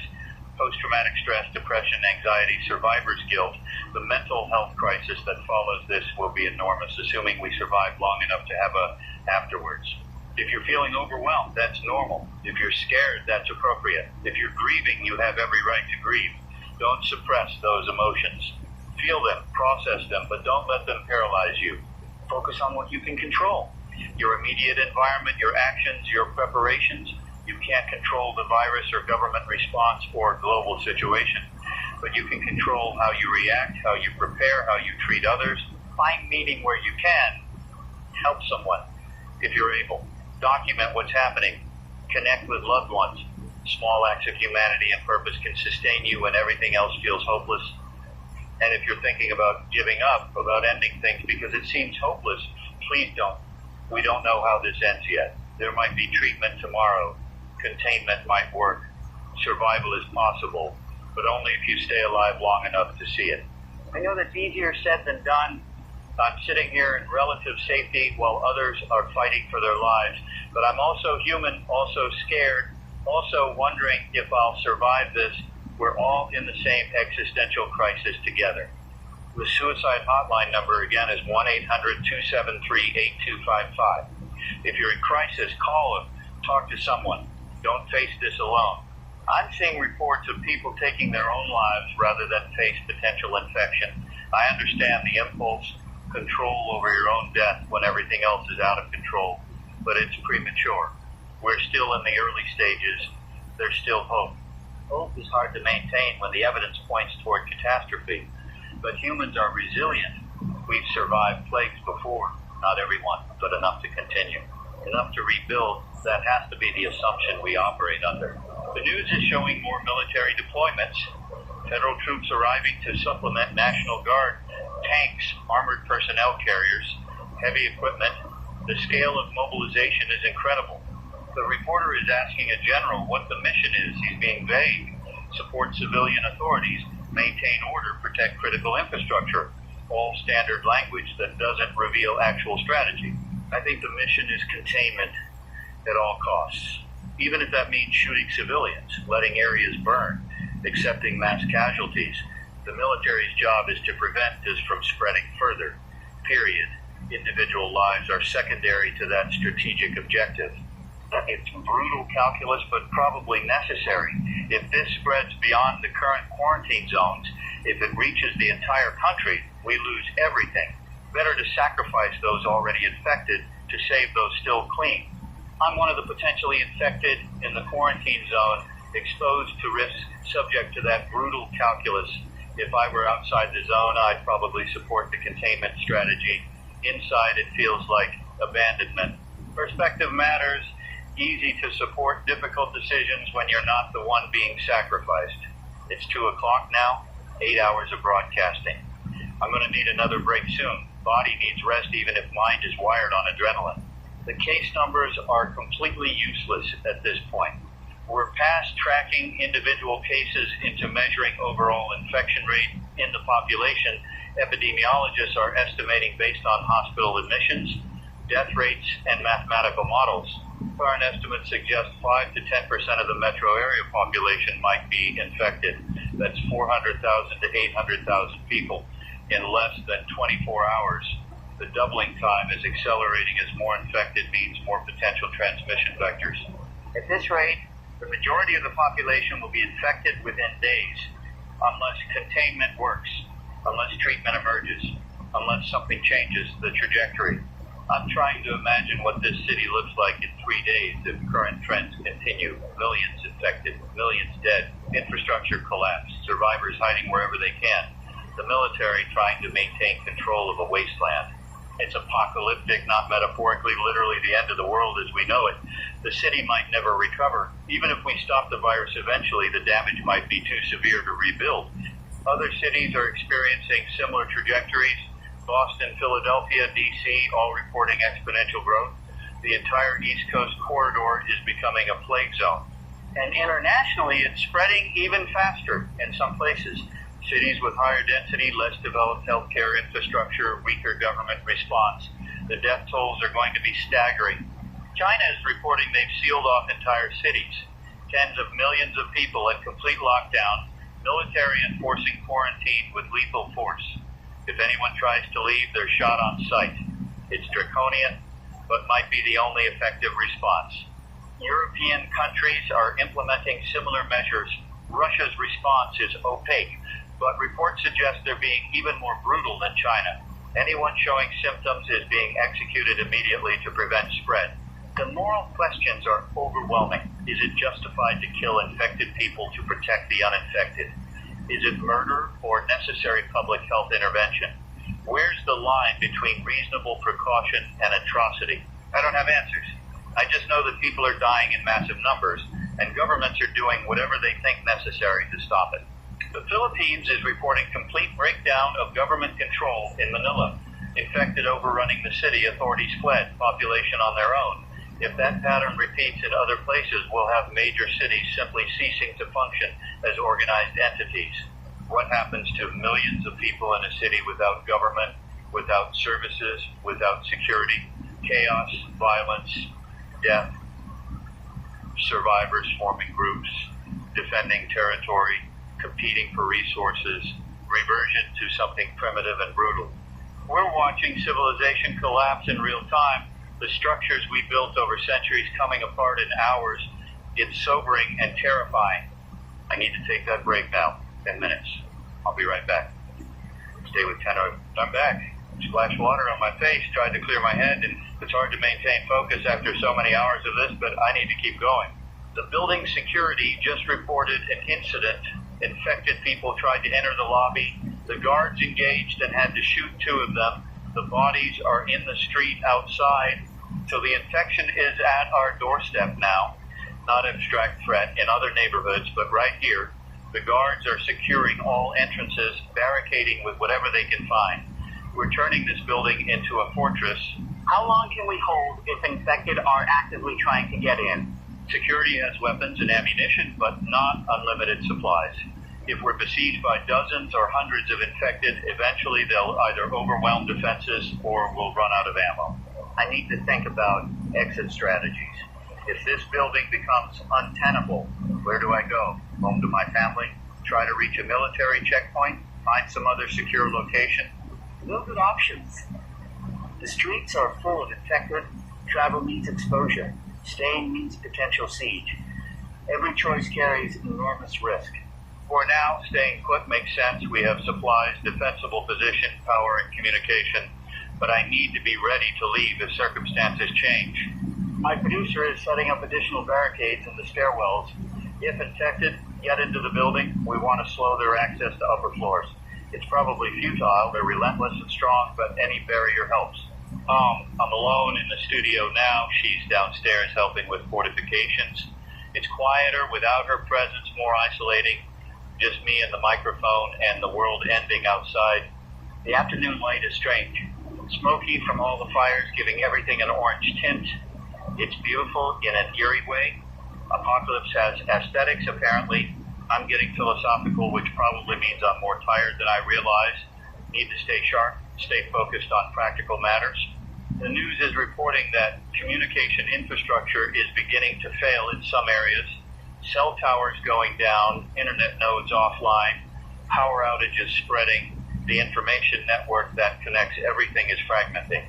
If communication fails completely, we're back to isolation. No way to coordinate response, share information, call for help. Just scattered groups of survivors without knowledge of what's happening beyond their immediate area. Radio might be one of the few remaining communication methods if everything else fails. AM and FM broadcasts can reach large areas with simple receivers. As long as stations have power and transmitters work, we can keep broadcasting. That's why I need to stay on air. I might become one of the only sources of information for people in this region. That's a responsibility I can't abandon. It's 2:30 now. The sun has passed its peak. Afternoon slowly turning toward evening. I'm dreading nightfall. Darkness will make everything worse. Infected harder to see, security harder to maintain, fear more intense. There are reports of increased infected activity at night. Maybe they're photosensitive, avoiding daylight, or maybe it's just that darkness makes them seem more numerous. Either way, nights are when most attacks occur. People need to be especially secure at night. Locked in, lights off to avoid attracting attention. Silent, treated like an air raid. Stay hidden until dawn. I'm wondering if I should sleep at some point. I've been awake since 5 this morning, and fatigue will eventually compromise my ability to broadcast effectively. But sleeping feels like abandonment. People listening might need continuous coverage. Maybe I could do shifts. Broadcast for a few more hours, sleep for a couple, then resume. It's not ideal, but it's sustainable longer than trying to stay awake indefinitely. My producer is back. She says the lobby is as secure as they can make it. Furniture blocking doors, windows barricaded. The guards are positioned with clear fields of fire. If infected try to force entry, they'll be met with bullets. How many infected are out there? Are we talking dozens or thousands? The guards killed 2, but how many more are wandering nearby? She's monitoring police radio, and it's chaos. Calls for help from every precinct. Officers under attack requesting backup that isn't available. Some precincts have gone silent entirely, either overwhelmed or abandoned. Law enforcement is collapsing. The thin blue line that maintains order is breaking. And when police can't respond, people are on their own against both the infected and each other. Reports of looting are increasing. Not just food and supplies now, but electronics, valuables, everything. People taking advantage of the breakdown to steal. Some are probably desperate for resources. Others are just opportunists. Gun stores are being raided. People arming themselves for protection, or maybe planning violence. Firearms in the hands of panicked civilians is a recipe for additional casualties beyond the virus. I'm hearing gunfire in the distance. Regular reports, probably someone defending their position, or maybe infected being put down, or maybe just random violence. The soundscape of the city has changed completely. Instead of traffic and sirens and urban noise, it's gunfire and screams and silence. The silence is worse than the sounds. Empty space where life used to be. I'm trying not to imagine what's happening in those silences, in the individual tragedies, the last moments of people who didn't survive. It's too much to process emotionally. Focus on the work. Broadcast information. Help people survive. Don't get lost in grief for millions of strangers. The news is showing footage from a military checkpoint where a large crowd tried to force through.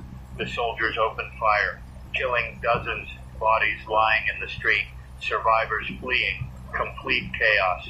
Were those people infected or just desperate families trying to escape? The footage doesn't show clearly enough to tell. Maybe the soldiers couldn't tell either and shot anyone who wouldn't stop. Tragic either way, but if even some of that crowd was infected and they'd broken through, they would have spread the virus. Beyond the quarantine line, the soldiers did what they had to do. I keep telling myself that they did what they had to do, but I'm watching footage of American soldiers killing American civilians, and no amount of rationalization makes it acceptable. Necessary, maybe, but not acceptable. The moral injury of this crisis extends beyond the infected and the dead. The survivors, especially those forced to make impossible choices, will carry trauma forever. The soldiers shooting civilians, the parents locking infected children away, the doctors abandoning patients. None of them will be the same after this. Assuming there is an after. Assuming enough people survive to build a future where trauma can be processed and healed. It's 3 o'clock now. 9 hours of broadcasting. My voice is getting hoarse despite drinking water constantly. Going to have to pace myself better, or I won't be able to talk at all. The CDC is releasing preliminary results from the antiviral trials. I'm reading the report now. None of the tested compounds showed significant efficacy. The virus is resistant to everything they tried. That's devastating. The hope was that some existing medication would work, providing immediate treatment option. But if nothing works, we're back to developing entirely new treatments from scratch, which takes much longer. The report mentions they're exploring experimental approaches, gene therapy, immunotherapy approaches that haven't been fully tested. They're willing to try anything at this point, but results are weeks away at minimum. Weeks? Millions will die in weeks. The outbreak might burn through the entire population before treatment becomes available. I need to be careful how I present this information. Don't want to destroy hope completely, but people deserve honesty. So I'm saying the initial trials weren't successful, but research continues with multiple promising avenues. Treatment is still being pursued aggressively. That's technically true while avoiding the despair of saying nothing works and millions will die. Is that responsible journalism or dishonest manipulation? I'm not sure anymore. The line between maintaining morale and lying feels very thin. The listener just sent an email asking if they should kill their infected family member to prevent them from suffering. They're locked in a room, symptomatic, deteriorating. The family wants to know if ending it quickly would be mercy. I can't answer that. I can't tell someone to commit what is legally murder, even if it might be ethically defensible. I'm not a moral authority or legal advisor. But what do I say? Don't kill your family member. Let them suffer through the full progression of the disease. That seems cruel too. How about a deflect? I think those are deeply personal decisions that each family has to make based on their values and circumstances, which is true but unhelpful. The reality is that infected people are dying in agony, and ending that suffering might be merciful. But I can't say that on air. Can't give people permission to kill. Even in mercy, this is the kind of impossible situation the crisis creates. No good answers, just gradations of terrible options. I'm watching the sun slowly descend toward the horizon. Maybe 2 hours of daylight left, then night, and everything gets worse. The military is preparing for nighttime operations, night vision equipment, floodlights, increased patrols. They're expecting heavy infected activity after dark. Residents are being warned to shelter in place, make no noise, show no light, essentially hide and pray the infected don't find you. I'm wondering if I should turn off the broadcast at night. The transmitter signal might attract infected if they're drawn to electromagnetic radiation or if the tower lights are visible. But cutting off communication seems wrong too. Going to consult with engineering about minimizing our electromagnetic signature while still broadcasting, maybe reduce power, use directional antennas, something to maintain the broadcast while being less obvious. Engineering says they can reduce power to about 30% and still cover most of the metro area. Range will be reduced, but people close enough to need the information will still receive it, and lower power means less detectable signal. Should compromise. We'll implement that at dusk. The news is reporting complete breakdown in Philadelphia. Government evacuated, hospitals abandoned, infected controlling large sections of the city. It's fallen in less than a day. If a major city can fall that fast, nowhere is safe. The virus moves faster than we can respond. By the time we recognize the severity and implement measures, it's already too late. Boston is reporting similar situation. Washington, D.C. is under siege. Baltimore has gone dark, no communication in or out. The eastern seaboard is lost. That's the reality. We're just waiting to see if containment holds anywhere or if it spreads to the entire country. Midwest cities are implementing preemptive lockdowns. Chicago, Detroit, Cleveland, all going into full quarantine before the virus even arrives. It's the right move, but economically and socially devastating. The entire country is shutting down, production stopped, supply chains broken, economy frozen. Even if we stop the virus, recovering from this will take years, maybe decades. And that's assuming we stop it. If it keeps spreading, if it reaches global saturation, human civilization might not recover at all. We'd be reduced to scattered survivors in a world of infected and dead. Catastrophizing again. Need to pull back from the worst case thinking and focus on present reality. Present reality is bad enough without imagining even worse futures. It's 3:30 and I'm going to take another short break. 5 minutes. Stay with Tendra with a 4.7 FM. Back, stretched. Did some breathing exercises to manage stress. Need to take care of my body and mind if I'm going to keep this up. The security guards just radioed that there are more infected gathering outside. They're not actively trying to get in, just congregating in the street, maybe drawn by noise or light or just random clustering. We're going dark early, shutting off all external lights, closing blinds, minimizing noise. The broadcast will continue, but we're trying to be as invisible as possible. Looking out through a crack in the blinds, I can see them down there, maybe 20 or 30 people, if they can still be called people, standing in loose groups, swaying, occasionally moving in random directions. They don't look overtly threatening at the moment, not running or attacking, just existing in that eerie, infected state. But if something triggers them, if they focus on this building, they could become dangerous quickly. I'm going to continue broadcasting, but more quietly, speaking softly, reducing audio levels. People listening will have to turn up their volume, but it's better than attracting unwanted attention. The sun is getting lower, maybe 90 minutes until full darkness. I'm watching the light fade and feeling dread building. Primitive fear of the dark, of unseen threats. My producer is staying overnight. She called her family, said goodbye in case she doesn't make it, and committed to staying here. I appreciate it. Having someone else in the building makes it feel less isolating. The guards are also staying, though I'm sure they'd rather be home with their families. Professional dedication, or maybe nowhere safer to go. Either way, I'm grateful. So we're 4 people in this building preparing to spend the night barricaded against an unknown number of infected in the streets below. It feels surreal, like something from a movie rather than actual experience. But it's real. This is actually happening. I'm actually living through the collapse of civilization, and I'm broadcasting it to whoever's still listening. I wonder how many people are still listening, how many radios are still powered, how many people are still alive and able to tune in. Might be thousands, might be dozens, no way to know. But even if it's just one person, one scared individual hiding somewhere needing to hear a human voice, it's worth continuing. The news is showing satellite imagery of the affected regions. You can see it from space. The lights of cities dimming as power fails, fires burning, dark patches where nothing functions anymore. It's visual confirmation of collapse. The lights that represent human civilization going out section by section. Other parts of the world still look normal from space. Asia, Europe, outside the affected areas, South America, all still lit and functioning, but infected cases are being reported globally. Those lights will start going out too. I'm watching humanity's presence on Earth shrink in real time. It's humbling and terrifying. An expert is explaining that if the virus isn't contained within 72 hours, it'll be impossible to stop.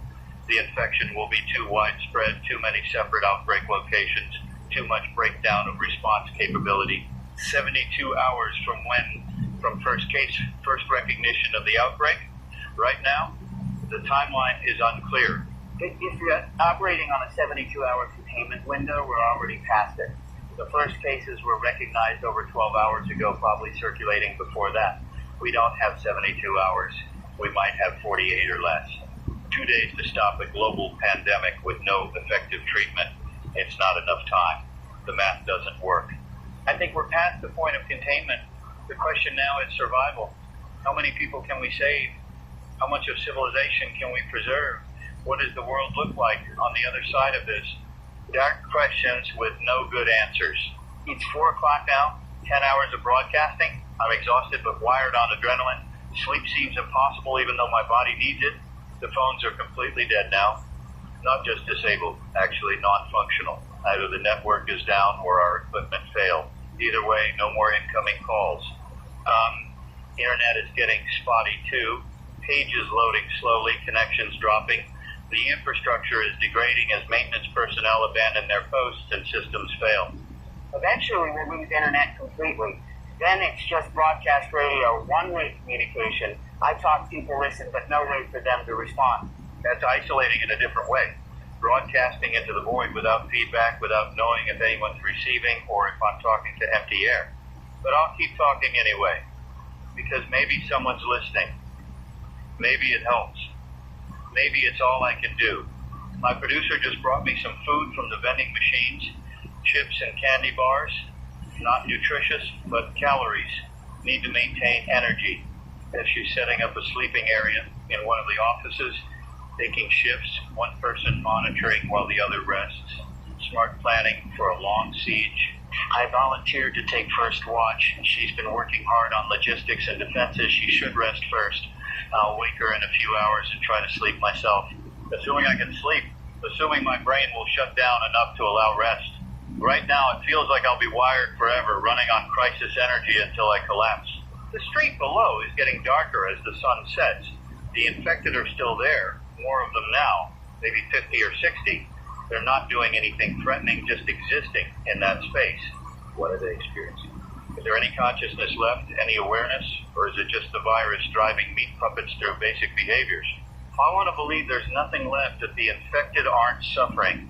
The alternative, that they're trapped inside their bodies watching themselves attack people, is too horrible to contemplate. The science suggests the virus completely destroys higher brain function. The infected are running on brainstem reflexes and viral programming. No thoughts, no feelings, no person left inside. That's merciful in a way. Death of the self before death of the body, not consciously experiencing what they're doing. Oh, totally, I was thinking. There's threats to be avoided. The specific mechanics of their consciousness isn't relevant to survival. But I'm human, and thinking about these things is how I process, Trying to understand, to make sense, even when sense-making is futile. It's 4:30 now. Sun is very low, red light streaming through the window cracks. Beautiful and ominous simultaneously. The last news update I'm seeing is reporting global panic. Stock markets in free fall, governments declaring emergencies, international travel shut down, the whole world responding to the crisis. Some countries are closing borders completely. No one in, no one out. Island nations cutting themselves off entirely, hoping isolation will protect them. It might work.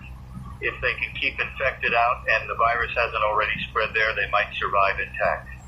Small populations, limited entry points, strong border control, they have a chance. But most of the world doesn't have that option. Continental nations with porous borders, international cities with millions of travelers daily, impossible to seal completely. The virus is everywhere now, or will be soon. Global saturation is inevitable at this point. Religious leaders are making statements, some calling for prayer and faith, others saying this is divine judgment. A few claiming it's the end times. I'm not religious, but I understand the impulse to find spiritual meaning in catastrophe. Humans need narrative, need to fit events into a framework that makes sense. Random, meaningless plague is harder to accept than purposeful divine action. Whatever helps people cope. If faith provides comfort, I'm not going to argue against it.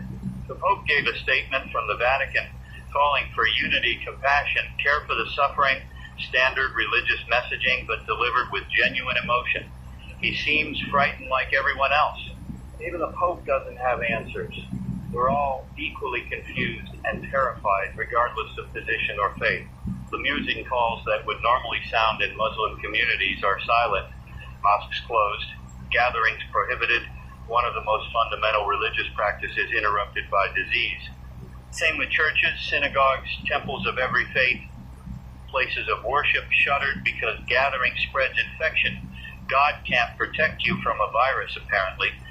I'm being cynical. People's faith is real and valuable to them, even if I don't share it. I should be respectful. It's just hard to see meaning in random biological catastrophe. Easier to see chaos and suffering without purpose. The sun has set. Darkness is falling. I can barely see the street below now, just vague shapes moving in the twilight. We've implemented the reduced power broadcast, hopefully less detectable, but still reaching people who need it. The temperature is dropping, going to be a cold night.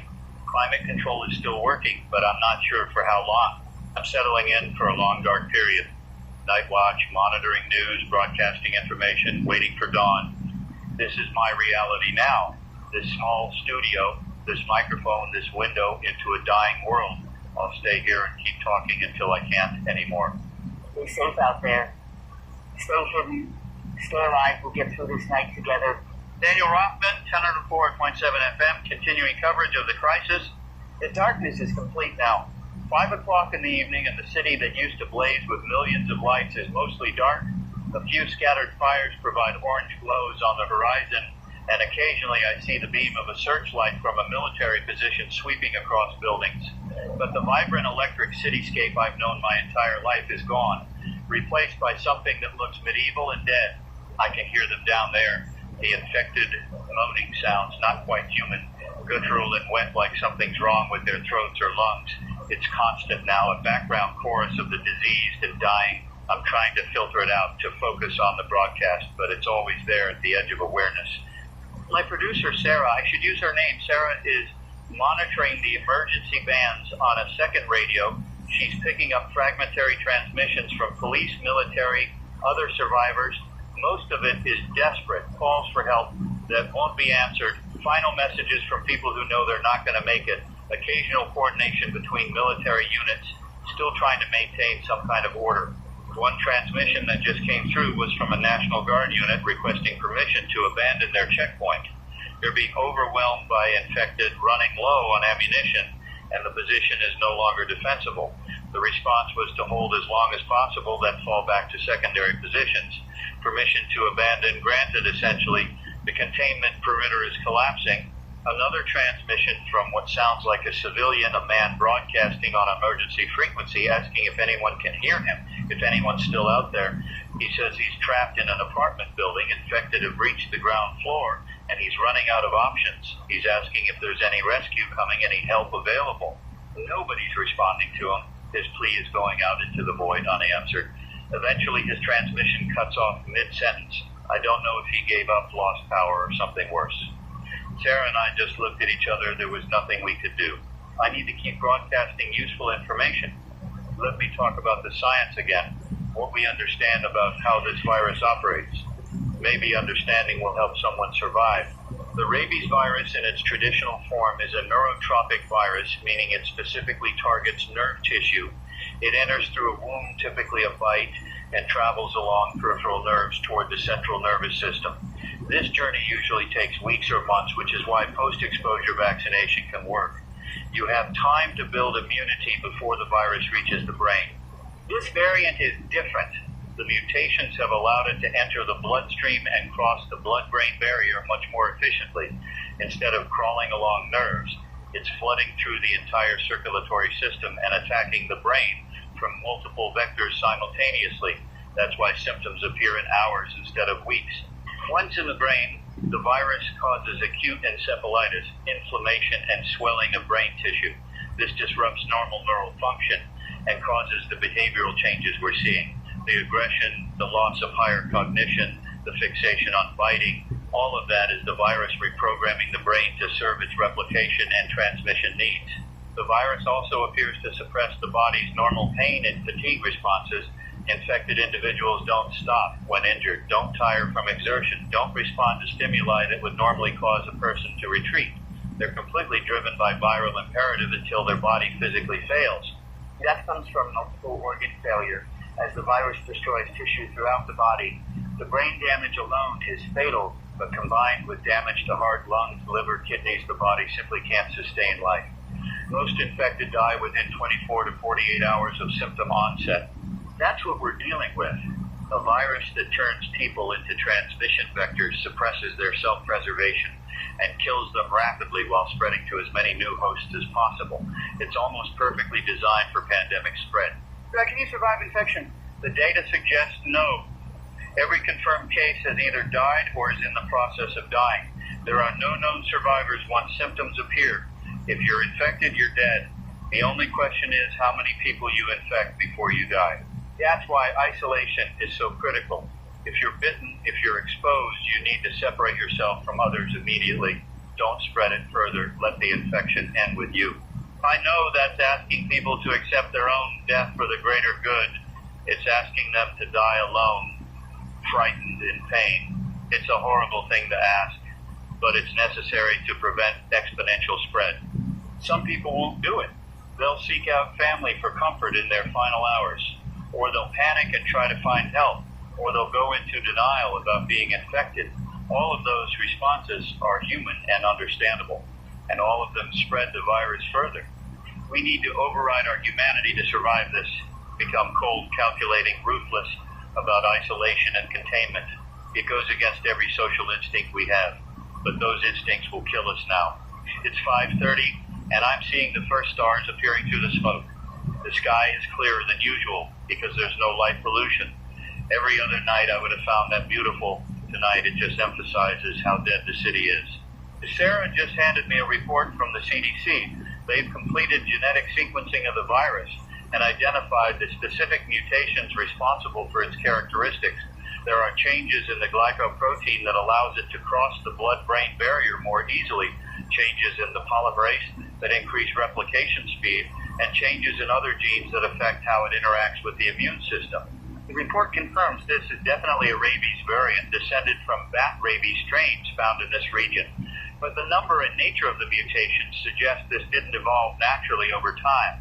The changes are too specific, too optimized for human transmission. The CDC is carefully avoiding saying it was engineered. They're using language like unusual evolutionary pattern and atypical mutation cluster, but reading between the lines, they're suspicious. This might not be a natural occurrence. If it was engineered, that raises enormous questions. Who created it? Why? Was it released deliberately or did it escape from a lab? Was it a bioweapon that got loose for research that went wrong? I can't speculate about that on air. It would fuel conspiracy theories and distract from survival priorities. But I'm thinking about it. Someone might have created this thing. Someone might be responsible for the deaths of millions. If that's true, if this was deliberate, I don't have words for the evil involved. Creating a virus this lethal and releasing it into population centers, it would be genocide on an unprecedented scale. But again, that's speculation. Could be natural. Could be the virus just got lucky evolutionarily and hit multiple beneficial mutations at once. Unlikely, but possible. What matters now is stopping it, not determining origin. Attribution can come later if there is a later. The news is reporting that the president and essential government personnel have been evacuated to secure locations. Continuity of government protocols in effect. The White House is empty. Congress has dispersed. Supreme Court justices relocated. The government still exists, but it's operating from bunkers and secure facilities isolated from the general population, making decisions about people's lives from safety while those people die in the streets. I understand the logic. Leaders need to survive to coordinate response and govern, but it still feels like abandonment. The powerful protecting themselves while the rest of us face the consequences. A congressional representative is giving a remote statement. She's talking about the sacrifice and courage of frontline workers, the resilience of the American people, the determination to overcome this challenge. Standard political rhetoric that means nothing to someone hiding in their home listening to infected people trying to break down their door. Politicians are going to politician even during the apocalypse, apparently. Empty words and platitudes while the world burns. I'm being unfair. Some elected officials are probably genuinely trying to help, working tirelessly on response efforts.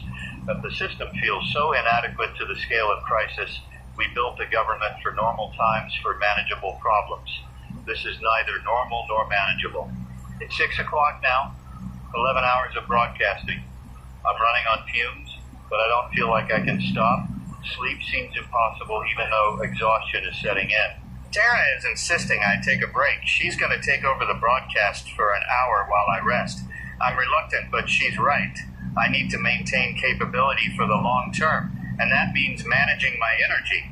I'm going to step away. Sarah will continue coverage. Back in an hour. This is Sarah Chen taking over for Daniel. He needs rest, and honestly, so do I, but we're doing this in shifts to keep information flowing to anyone still listening out there.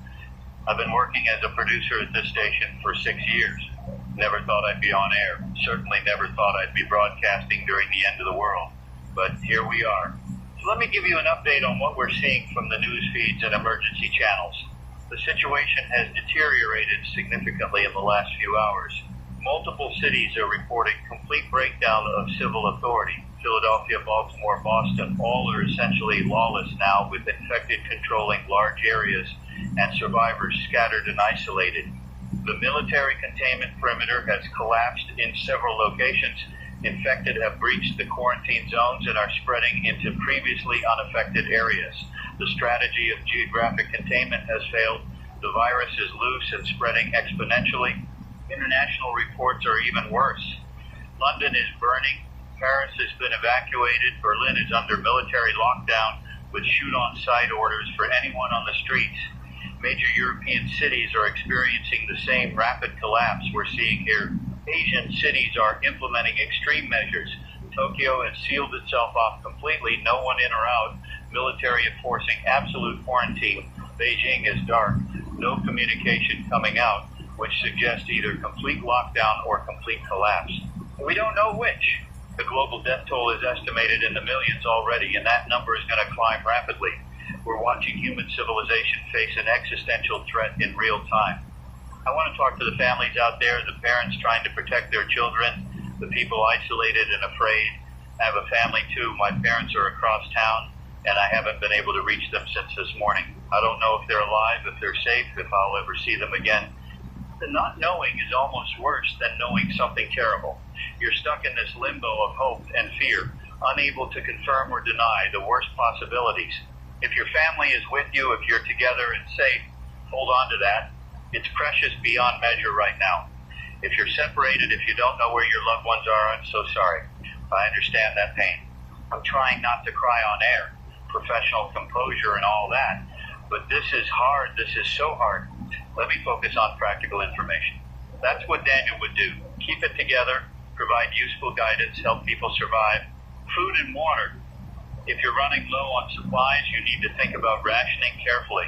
An adult can survive on minimal food for weeks if necessary, though it's not pleasant. Water is more critical. You need at least a liter per day to avoid dehydration. More if you're physically active or the environment is warm. If municipal water is still flowing, fill every container you have. Bathtubs, pots, bottles, anything that can hold water. If water service stops, you'll be glad you stored it. For food, prioritize high-calorie items. Fats and proteins keep you satiated longer than carbohydrates. If you have to choose between eating and saving food for later, err on the side of maintaining your strength. You need energy to think clearly and react to threats. Sanitation is going to become a major issue. If toilets aren't flushing, you need to manage waste carefully. Bag it and isolate it if possible. Human waste carries disease, and we don't need additional pathogens on top of the rabies variant. Personal hygiene matters too. Wash your hands regularly if you have water and soap. Keep wounds clean to prevent infection. Disease spreads faster in unsanitary conditions, and our immune systems are already stressed. I'm looking at the security camera feeds from the building. The infected outside have multiplied. There are over 100 now just milling around in the street. They're not actively trying to enter, but their presence is threatening. If something triggers them, if they focus on this building, I don't know if our defenses would hold against those numbers. The security guards are watching them carefully, weapons ready. Everyone's tense, waiting to see if the situation escalates. This is the reality of survival. Now, constant vigilance, constant assessment of threat, no opportunity to truly relax. The stress of it is exhausting even beyond the physical demands. I'm hearing explosions in the distance. Artillery or demolitions maybe. The military might be destroying infrastructure to create barriers, or they might be trying to eliminate large concentrations of infected. Hard to tell from here. Each explosion lights up the sky briefly, silhouetting the buildings. Then darkness returns, deeper than before, because your eyes haven't adjusted yet. The rhythm of war in an urban environment, except the enemy is a virus, and the battlefield is everywhere. It's 6:30 now. Daniel should rest for at least another half hour. He's been pushing himself hard, and I'm worried about him collapsing from exhaustion. I'm worried about all of us. Honestly, this building, this small group of people, we're vulnerable. If infected, breach our defenses, we're dead. If power fails, if food runs out, if any number of things go wrong, we're dead. Survival feels probabilistic. Each hour we make it through is luck as much as preparation. Eventually luck runs out. But what's the alternative? Give up? Let despair win? That's not acceptable. We keep fighting, keep surviving, keep broadcasting as long as we can. Maybe it matters, maybe it doesn't, but it's what we can do. I'm seeing a report from the World Health Organization. They're confirming this is the worst pandemic in recorded human history. The combination of lethality, transmission rate, and rapid onset makes it unprecedented. Previous pandemics killed millions over years. This is killing millions in days. The WHO is calling for international cooperation and resource sharing. Countries need to work together, share research, coordinate responses, but that feels naive given the circumstances. Countries are closing borders and hoarding resources, protecting their own populations at the expense of others.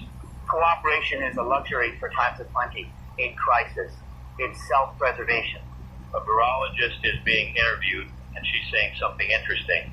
She thinks the virus might burn itself out naturally. If it kills hosts too quickly, it won't have time to spread to new populations. The rapid death rate might actually limit its spread in some areas. That's cold comfort. Yes, the virus might burn out, but only after killing the majority of the population. The survivors would be whoever was lucky enough to avoid exposure until the virus ran out of hosts. Is that our best case scenario? Billions dead, but the virus eventually running out of people to infect? It's apocalyptic, but maybe realistic. The interviewer is asking about long-term immunity. If you're exposed but don't develop symptoms, are you immune? The virologist doesn't think so. She says the virus is so lethal that asymptomatic carriers probably don't exist. If you're infected, you get sick. There's no middle ground. That means no herd immunity, no population resistance building over time, just susceptible and infected with infected leading to death. The only way out is treatment or vaccine, neither of which exists yet. I'm checking on Daniel. He's lying on a couch in one of the offices, but he's not sleeping. just staring at the ceiling, processing everything. I don't think any of us will sleep well tonight. I'm going to bring him some water and check if he's ready to resume broadcasting. We need his voice more than mine. He's better at this, calmer, more authoritative. I'm just filling in. Be right back. Stay with 1004.7 FM. Daniel Rothman again. Sarah insisted I rest and I tried, but sleep is impossible. My brain won't shut down. Every time I close my eyes, I see the infected in the street, hear their moaning, imagine them breaking through our defenses. So I'm back at the microphone. Might as well be useful if I can't rest. It's 7 o'clock now. 12 hours since I first mentioned this story on the air. 12 hours from unusual hospital reports to global catastrophe. The speed of collapse is staggering. I'm trying to think about what the world looks like a week from now, a month from now, a year from now. Assuming humanity survives that long, what do we rebuild into? The infrastructure we rely on is fragile. Power generation requires maintenance, skilled operators, fuel supply chains. Water treatment needs chemicals, equipment, monitoring. Food distribution depends on transportation networks, storage facilities, refrigeration. All of it requires people working in coordination. If enough people die, if the knowledge base is lost, if coordination breaks down completely, we can't maintain modern civilization. We'd regress to something simpler, more local, less technologically sophisticated. Not immediately. There would be a period where stored resources sustain us, canned food in warehouses, fuel in tanks, medicine in pharmacies, but eventually those run out. If we haven't rebuilt production and distribution systems, we're in trouble. We're talking about a potential dark age, loss of technology, loss of knowledge, scattered survivors living in the ruins of what we built. It's a worst case scenario, but not impossible. The best case is we stop this outbreak quickly, treatment becomes available, most people survive, the world returns to something like normal after a period of recovery. Between those extremes are countless possibilities. Regional variation in outcomes, some areas devastated while others survive relatively intact. Breakdown of national governments but continuity of local communities. Technological regression in some domains while innovation continues in others. We won't know which future we get for days or weeks. We're living in the uncertainty, making decisions with incomplete information, hoping we're doing enough to survive. The news is showing footage from rural areas, small towns that have sealed themselves off, blocking roads, turning away outsiders, trying to create isolated bubbles of safety. It's a rational response, limited population, control entry points, avoid infection. Some of these communities might make it through intact if they can sustain themselves without external supply chains. If they can keep the virus out, they can preserve pockets of normalcy while urban areas collapse. But they're also vulnerable in different ways. Limited resources, no hospital facilities, dependence on infrastructure that requires external support. If power grids fail, if communication stops, they're isolated without help. There's no perfect strategy, urban or rural, rich or poor, prepared or unprepared. Everyone's at risk. It's just different risks with different probabilities. Getting a report of rioting at a military distribution point. People are desperate for food and supplies, and the distribution isn't keeping up with demand. The crowd turned violent, overwhelmed the soldiers, looted the supplies. Several people were shot, but the riot succeeded in taking what they wanted. That's going to become more common. As resources dwindle and desperation increases, people will fight for survival. The thin veneer of civilization is already cracking, and underneath is something brutal. I want to believe people are fundamentally good, that will cooperate and help each other through this, and many will. We're seeing countless examples of courage and compassion, but we're also seeing violence, selfishness, and cruelty. Crisis reveals character, and human character is mixed. Angels and demons, heroes and villains, all present in our species. The question is which tendency wins out. Do we come together or fall apart? Do we rebuild or devolve into chaos? I don't know. I hope for the best and prepare for the worst. It's 7:30 and the infected outside are getting more active. They're moving around more, making louder sounds, occasionally banging on buildings. The guards are on high alert, watching for any sign they might try to enter. Sarah is monitoring their movement with binoculars from a dark window. She says they seem to be drawn to sound and light. When a car alarm went off a few blocks away, a large group of them moved in that direction. When the alarm stopped, they dispersed again. That's useful information. Sound attracts them. So staying silent is critical for avoiding detection, like Mike 2, which is why we're staying dark. Pseudo-Terry must know this. They're probably using it tactically. Create noise in one location to draw infected away from another.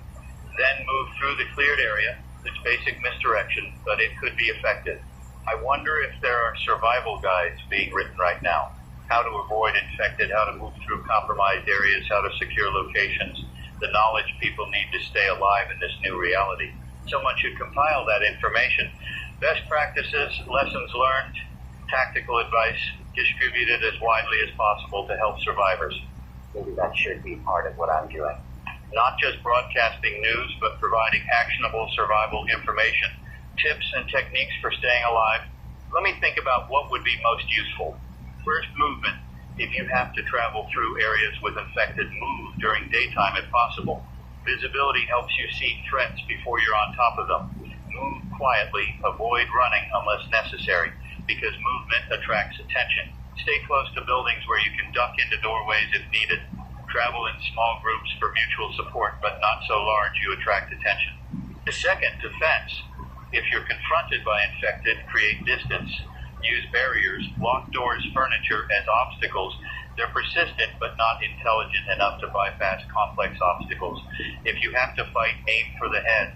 Destroying brain function stops them, but fighting should be last resort. Running and hiding is safer. Third, supplies. Scavenge systematically, not desperately. Check less obvious locations like office buildings and schools where others might not have looked. Avoid obvious targets like grocery stores, which are probably picked over and might be dangerous. Look for canned goods, bottled water, first aid supplies, batteries, tools. Fourth, shelter. Find a defensible location with multiple exits. Upper floors are safer than ground level because infected have trouble with stairs. Secure all entry points. Create barricades that you can monitor. Have escape routes planned in case your position is compromised. Fifth, communication. Maintain a radio for information. Conserve battery power on phones and electronics. Establish signals with neighbors or allies so you can communicate without speaking. Create ways to coordinate without attracting infected attention. Sixth, health. Treat injuries immediately. Even small cuts can become infected and you don't have access to hospitals. Keep yourself as clean as possible. Monitor your body for symptoms because early detection might give you time to isolate before you become a threat to others. 7. Psychology. Maintain routines where possible. Structure helps combat despair. Set goals, even small ones. Clean your shelter, organize supplies, maintain equipment. Activity fights helplessness. Connect with others if you can do so safely. Isolation is psychologically damaging. We're social animals. We need interaction. These are basics, but they might help someone survive. I'll keep providing this kind of practical guidance mixed with news updates. It's 8 o'clock now. 13 hours of broadcasting. The night is deepening and the sounds from outside are getting worse. More infected, more noise, more sense of threat. I'm reading a message that came in via email before the internet got too unreliable. It's from a doctor at one of the hospitals that's still partially functional. She's describing what she's seeing in detail and it's horrifying. She says infected patients are presenting with massive neurological damage. Brain scans show inflammation throughout the cerebral cortex, destruction of the frontal lobes, deterioration of motor control centers. The virus is essentially liquefying brain tissue, but patients remain mobile and aggressive despite this damage because the brainstem, which controls basic functions, is less affected. They're operating on pure instinct and reflex, all higher cognition destroyed. She's saying it's like the virus is selectively preserving the parts of the brain it needs while destroying everything else. Keep the motor functions for movement, keep the aggression centers for attack behavior, destroy everything related to reason, emotion, identity. It's creating biological robots programmed solely to spread the virus. That's what an infected person is, a meat puppet being piloted by viral imperative. The doctor is also reporting that some patients are showing unusual strength, breaking restraints, injuring security personnel, displaying physical capabilities beyond normal human limits. She thinks the virus might be suppressing the brain's normal limits on muscle exertion. Normally, our brains prevent us from using full muscular strength because it would damage our bodies. We're actually capable of much greater force than we typically use, but the limiters protect us from injury. If a virus is disabling those limiters, infected people could be significantly stronger than normal, at least temporarily until their muscles tear themselves apart. That makes them even more dangerous, not just aggressive and relentless, but physically enhanced. Someone trying to defend themselves might be overpowered even by a single infected person. The doctor ends her message by saying she doesn't think she'll survive much longer. The hospital is being overrun, staff are fleeing or dying, and infected are everywhere. She wanted to document what she observed for whoever finds it later. Another voice going silent. Another person who tried to help, who stayed at their post despite danger, who contributed what they could before the end. I wish I knew her name. She deserves to be remembered, but the message didn't include it, and I have no way to follow up. She's one of millions of casualties, individual tragedies that we can't properly honor because the scale is too vast. The best I can do is acknowledge that she existed, that she mattered, that her observations might help others survive. It's inadequate, but it's something. I'm seeing reports that some cities are attempting complete evacuations.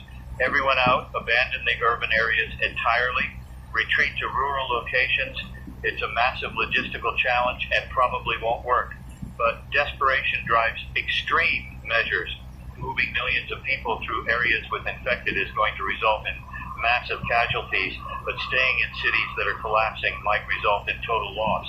So they're taking the chance, hoping to save some, even if they lose many.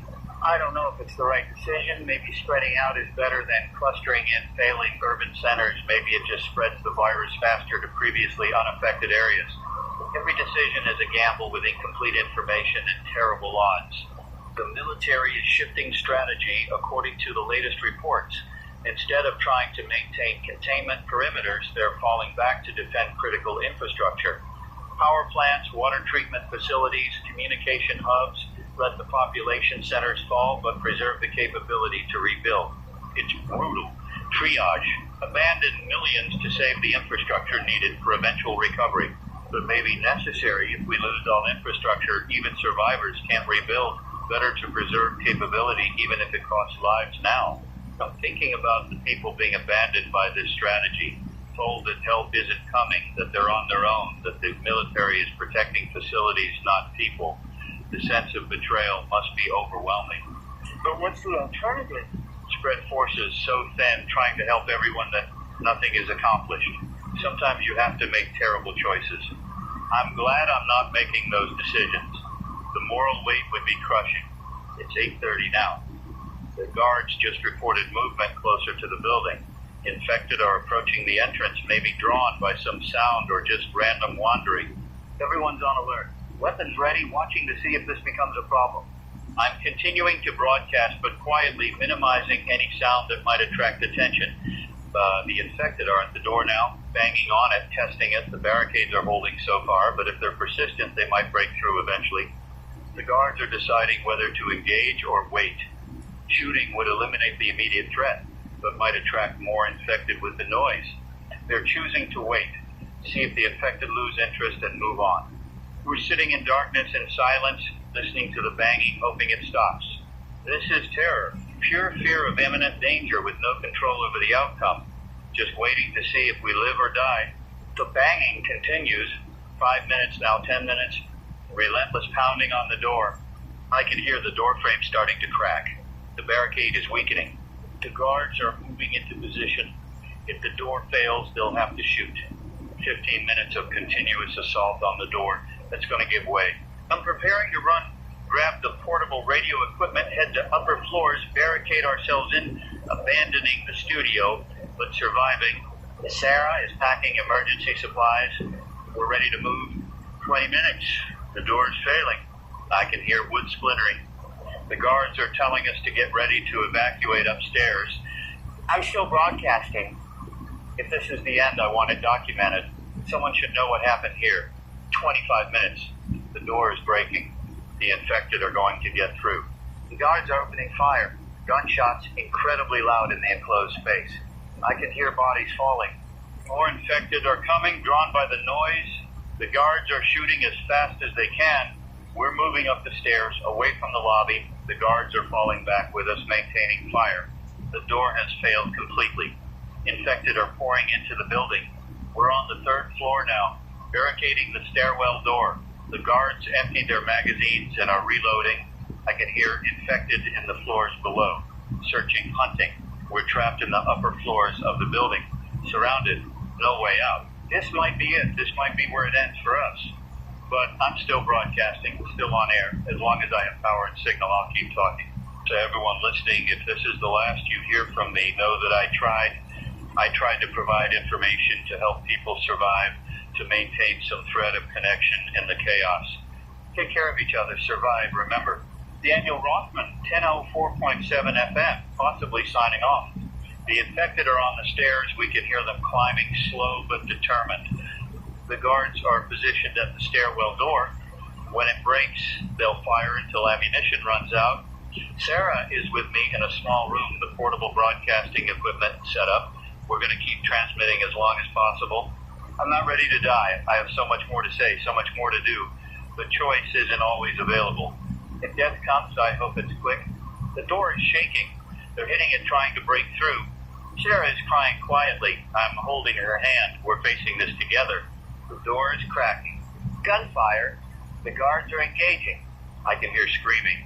Not sure if it's guards or infected or both. The gunfire is getting closer. The guards are falling back. They're in the hallway, right outside our door. I'm barricading it with furniture. It won't hold long. Sarah's praying. I didn't know she was religious. I'm thinking about my family, my wife and daughter. I hope they're safe. I hope they survive. The door is breaking. This is Daniel Rothman, 104.7 FM. If anyone hears this, if anyone survives, tell my family I love them. Tell them I fought to the end. Tell them. The door holds. The infected are outside, banging and moaning, but the door holds. The guards killed the ones in the hallway. Bodies piled up, blocking the advance of others. We're not dead yet. The barricade is holding. I can breathe again. We have minutes, maybe hours. Not safe, but not immediately dying. I'm back on air properly. That was close. Closer than I've ever been to death. My hands are shaking. Adrenaline aftermath, but I'm alive and the broadcast continues. It's 9 o'clock now. 14 hours since this started. We've survived the first major assault on our position. The guards are checking ammunition, running low, maybe enough for one more engagement before they're dry. After that, we're defenseless, except for improvised weapons. Sarah found a fire axe in an emergency cabinet. It's something at least. I've got a metal chair leg I broke off. Crude, but better than nothing. If infected breach this floor, we'll fight with what we have. Probably futile. But I'd rather die fighting than wait. The infected below are still active. We can hear them searching the building, bumping into things, making those horrible sounds. How long will they stay? Will they eventually leave if they don't find us? Or will they remain, besieging us indefinitely? We have food and water for maybe 2 days if we ration carefully. After that, we'll have to risk leaving the room to find more supplies or we'll starve. 2 days to hope they leave or rescue arrives. Not great odds, but we've survived this long. I'm going to keep broadcasting, document what's happening, provide what information I can. The news feeds are still accessible, though degraded. I'm seeing reports from around the world. Australia is trying to close its borders completely, the island nation advantage. If they can keep the virus out, they might survive intact. New Zealand has already sealed itself off. No flights in or out. Navy patrolling waters. Anyone trying to approach is turned back forcibly. Smart move. There might be one of the few places to make it through this. South America is experiencing rapid spread. Brazil's major cities are collapsing. Argentina is implementing martial law. Chile is falling back to rural areas. Africa is devastated. Less infrastructure to respond, less governmental capacity, higher population density in urban areas. The continent is burning. Middle East is fragmentary. Some countries reporting catastrophic spread, others communications blackout. War zones might actually fare better because populations are already dispersed and survival focused. The global picture is apocalyptic. Every continent, every major population center, all experiencing the same trajectory of infection and collapse. We're watching human civilization face extinction in real time. But we're not extinct yet. People are still fighting, still surviving, still hoping. As long as anyone's alive, there's possibility. I'm reading a scientific paper that was published emergency basis. Researchers are proposing a radical treatment approach. They're suggesting that since the virus attacks the brain so rapidly, maybe the solution is to induce coma before the virus reaches the central nervous system. Put patients into medical coma immediately after exposure, maintaining them on life support while antiviral drugs have time to work. It's experimental and risky. Induced coma carries its own dangers, and there's no guarantee it would work, but it's an idea, a possibility. The problem is it requires intact hospital infrastructure and available antiviral drugs, neither of which exist in most places now. But for the survivors for rebuilding later, this research might provide a treatment pathway. Science continues even during catastrophe. People still trying to solve problems, still pursuing knowledge, still hoping to make a difference. It's inspiring in its way. The resilience of human curiosity and determination. It's 9:30 now. The infected below have quieted somewhat. Either they're leaving or they're just stationary. Hard to tell without visual confirmation.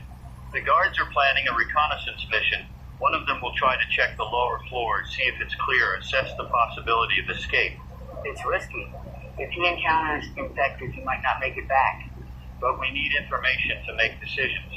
He's prepping now, light armor made from magazines and duct tape. It's improvised, but might provide some protection against bites. Sarah and I are staying here, maintaining the broadcast and guard our position. The guard is moving out. We're listening on radio as he descends the stairs. He's on the second floor, reporting bodies of infected they killed earlier. No movement. First floor. The lobby is trashed. Blood everywhere, but no active infected visible. He's checking outside through the broken door. The street is full of infected, hundreds of them, but they're not focused on the building anymore, just wandering aimlessly. He's coming back up. He's coming back up. Mission successful, information gathered, no casualties. His report, the building is clear of infected for now, but the street is impassable. We're trapped and not immediately threatened. That's good and bad. Safe for the moment, but no way to escape if situation deteriorates. We're staying put, maintaining our position, hoping for conditions to improve. The guard who went down, his name is Marcus. He's ex-military. Security job was probably boring until today. Now he's the reason we're alive. I thank him. Inadequate words for the courage he showed, but it's all I have. He just shrugged, said it's his job, professional to the end. These are the people who will help humanity survive, the ones who do what needs to be done despite fear, who protect others, who maintain their posts, not politicians or celebrities or wealthy elites hiding in bunkers. Regular people showing extraordinary courage. They're heroes, and most of them will never be recognized for it. I'm seeing a report that the CDC has authorized emergency human trials of an experimental treatment. It's a combination of antivirals, immunosuppressants, and compounds designed to cross the blood-brain barrier. They're testing it on infected patients with early symptoms. No time for normal protocols or extensive safety testing. Just inject and see if it works. Results should be available within hours. Either it stops viral replication and saves lives, or it doesn't and people die anyway. This is our best hope right now. A long-shot medical intervention that might provide a way to treat infected people before they deteriorate completely. I'm praying it works. Not religious, but praying anyway, hoping that human ingenuity can overcome biological catastrophe. The alternative is too bleak to contemplate. It's 10 o'clock now, 15 hours of broadcasting. The night is halfway through, 4 or 5 more hours until dawn. Can we survive that long? Can anyone? I'm hearing explosions again, closer this time, something big detonating in the city. The building shook slightly. Whatever it was massive. Sarah is checking news feeds, reports of military conducting controlled demolitions, collapsing buildings to create barriers and fire breaks. They're destroying the city to save it, or to contain what can't be saved. Either way, the physical infrastructure of our civilization is being demolished deliberately. Even if we stop the virus, the rebuilding will take decades. The damage we're inflicting on ourselves in the attempt to survive might be irreparable, but survival comes first. Worry about rebuilding later. There's another explosion. Feels like it might be the financial district. skyscrapers coming down. The skyline I've known my entire life is being erased in a single night. I'm trying not to think about the people who might have been in those buildings. Survivors who found shelter, who thought they were safe, crushed by falling concrete and steel, collateral damage in the war against the virus. Every strategy has costs. This is ours. It's 10:30 and I need to talk about something difficult. Suicide. I've mentioned the hotlines, encourage people to reach out, ask them to hold on to hope. But I also understand why someone might choose to end things on their own terms rather than face infection and horror. I can't tell you what to do. That's a personal decision based on values and circumstances I can't fully understand from here. But I want to say this. Death is permanent. Hope, however slim, exists as long as you're alive. Treatment might be developed tomorrow. Rescue might arrive. Conditions might improve. None of that is possible if you're dead. So please, if you can, hold on a little longer. Give survival one more day, then another. String together enough days, and maybe you make it through. But if you can't, if the pain and fear are too much, I understand, and I don't judge. Just know that you matter. Your life had value, and I'm sorry the world became this. The families of people who have taken their own lives during this crisis, my deepest condolences. Your loved ones faced impossible circumstances and made a choice. It doesn't diminish who they were or how much they meant. Grieve them, remember them, and carry on for them if you can. That's all any of us can do. Sarah is looking at me with concern. She thinks I'm getting too dark, too focused on death. Maybe she's right. I should balance despair with hope, acknowledge loss, but emphasize survival. It's hard to maintain that balance when surrounded by evidence of collapse and death. But I'll try. For the listeners who need hope more than honesty about how bad things are. So let me say this. People are surviving. In buildings across the city, in homes, in shelters, people are making it through each hour. Communities are forming, neighbors helping neighbors, strangers banding together, groups organizing for mutual protection. Humanity's social nature, our ability to cooperate, is being tested, and in many cases we're passing, not everywhere, not everyone, but enough to matter. We're resilient. We've survived plagues before, wars, natural disasters, catastrophes of every kind. This is worse than most, possibly worse than anything we faced. But we're still here, still fighting, still hoping. And as long as that's true, the future is possible. It's 11 o'clock now. 16 hours of broadcasting, 4 more hours until dawn. The infected outside have dispersed somewhat.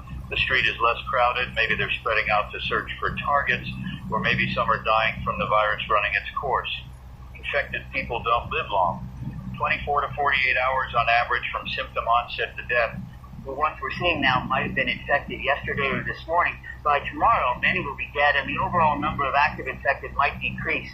But new infections are happening constantly. So the population of infected remains high even as individuals die. Eventually, if we survive long enough, the virus might burn through the susceptible population and infections decrease naturally. But that's cold comfort when millions are dying to reach that point. I'm getting a message from the military command. They're broadcasting evacuation instructions for civilians in certain areas. If you're in the following zip codes, you're to proceed to designated rally points for evacuation to secure zones outside the city. They're listing zip codes and rally points. I'll relay them. If you're in Townsend 1 through 199, proceed to Central Park South entrance. 10 through 1099, proceed to Penn Station main entrance. 11-1200 through 11-1299, proceed to Brooklyn Bridge, Manhattan side, and so on. Multiple rally points across the city. Evacuations are scheduled to begin at dawn, with military escort providing security. People are being told to bring minimal supplies, just what they can carry. No vehicles, follow military personnel instructions. Exactly. Anyone exhibiting symptoms will be denied evacuation. This is a chance for civilians to escape, but it's also incredibly dangerous. Moving through city streets to reach rally points means exposure to infected. The rally points themselves might be overwhelmed with desperate people. The evacuation process could be chaotic and deadly. But staying might be worse. Buildings are running out of food and water. Infrastructure is failing. The city is becoming unlivable.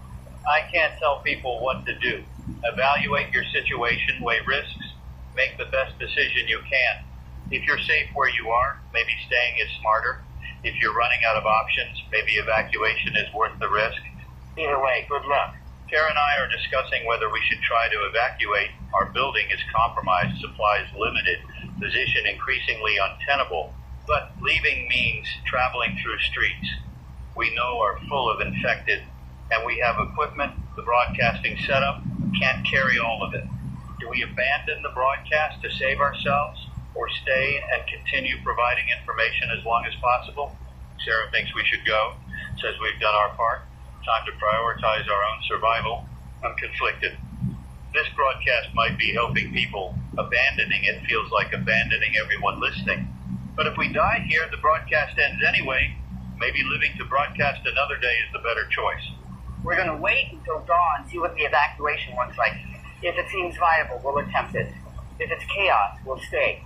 Decision deferred, but at least we have a plan. It's 11:30 now. The night is endless. Each hour feels like days. I'm so tired, exhausted beyond anything I've experienced, but also wired, unable to relax. The human body can endure a lot when necessary, running on adrenaline and necessity, pushing past normal limits. But there's a cost. I'll crash eventually, and when I do, it'll be complete. Need to keep going a few more hours, make it to dawn, then reassess.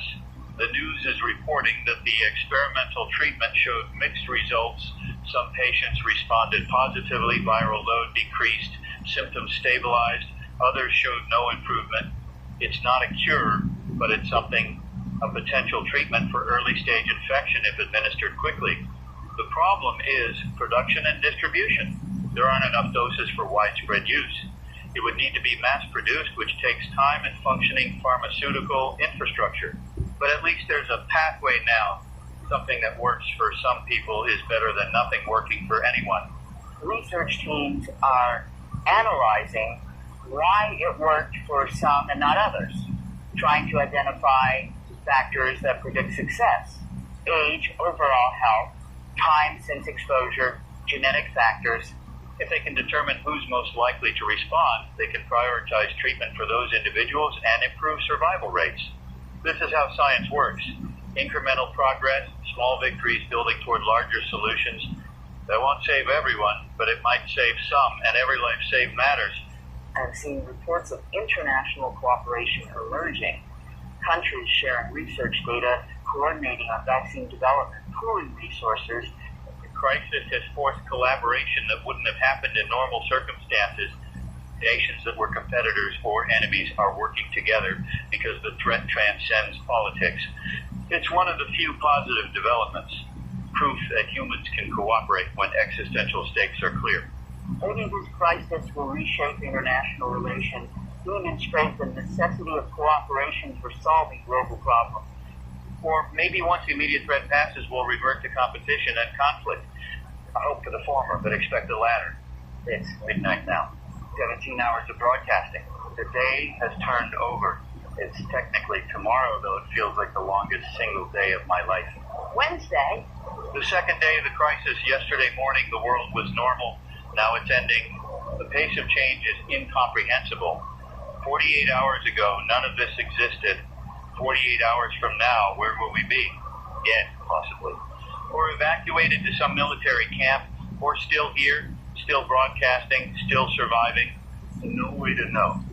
Just have to endure and see. Sarah is dozing in a chair. I told her to sleep. One of us should be rested for the dawn attempt to evacuate if we decide to go. Marcus and the other guard are rotating watch. One sleeping, one monitoring the stairwell. We're managing as best we can with limited resources and constant threat. This is survival, not glamorous or heroic. Just exhausted people doing what they have to do to make it through each hour. I'm going to continue broadcasting quietly, provide overnight coverage for anyone awake and listening.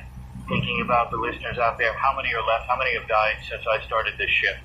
The audience for this broadcast is shrinking in real time as people succumb to infection or violence or despair. Eventually I might be broadcasting to no one, just talking into the void because it's all I know to do. But as long as there's even one person listening, one person who needs this connection, it's worth continuing. So I'll keep talking through the night into the dawn as long as I'm able. This is Daniel Rothman. 104.7 FM, still here, still broadcasting. Stay alive out there, please. Just stay alive. The darkness outside is absolute now. 12:30 in the morning and I'm running on fumes and fear. But I need to tell you something. There's been a development. I just received word from the CDC, and I need to share this carefully because I don't want to create false hope, but I also can't keep this from you. The experimental treatment I mentioned earlier, the one that showed mixed results, they've refined it. In the last 3 hours, they've been testing a modified version that includes a synthetic antibody component, and the success rate has jumped dramatically. They're reporting an 85% survival rate in patients treated within 6 hours of exposure. 85%, that's not a cure, but it's close enough to matter. The treatment requires intravenous administration and monitoring for at least 12 hours, so it's not something people can do at home. But military medical units are being equipped with it now. The evacuation points I mentioned earlier, they'll have medical teams administering treatment to anyone who's been exposed.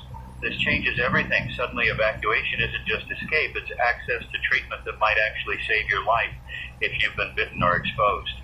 Sarah woke up when I got excited reading this. She's looking at the reports too, and there are tears running down her face. Hope, real tangible hope for the first time since this started. The treatment is being mass-produced at emergency facilities across the country. Within 24 hours, they'll have enough doses for hundreds of thousands of people. Within a week, millions. It's not enough for everyone who's already infected, but it's enough to stop the exponential spread. If people can reach treatment centers, if we can get the infected stabilized, if we can break the transmission chain, this becomes survivable. I'm looking at the data more carefully now. The treatment works by binding to the virus before it can fully penetrate the blood-brain barrier. Once the virus is in the brain tissue, the treatment is less effective, which is why timing is critical.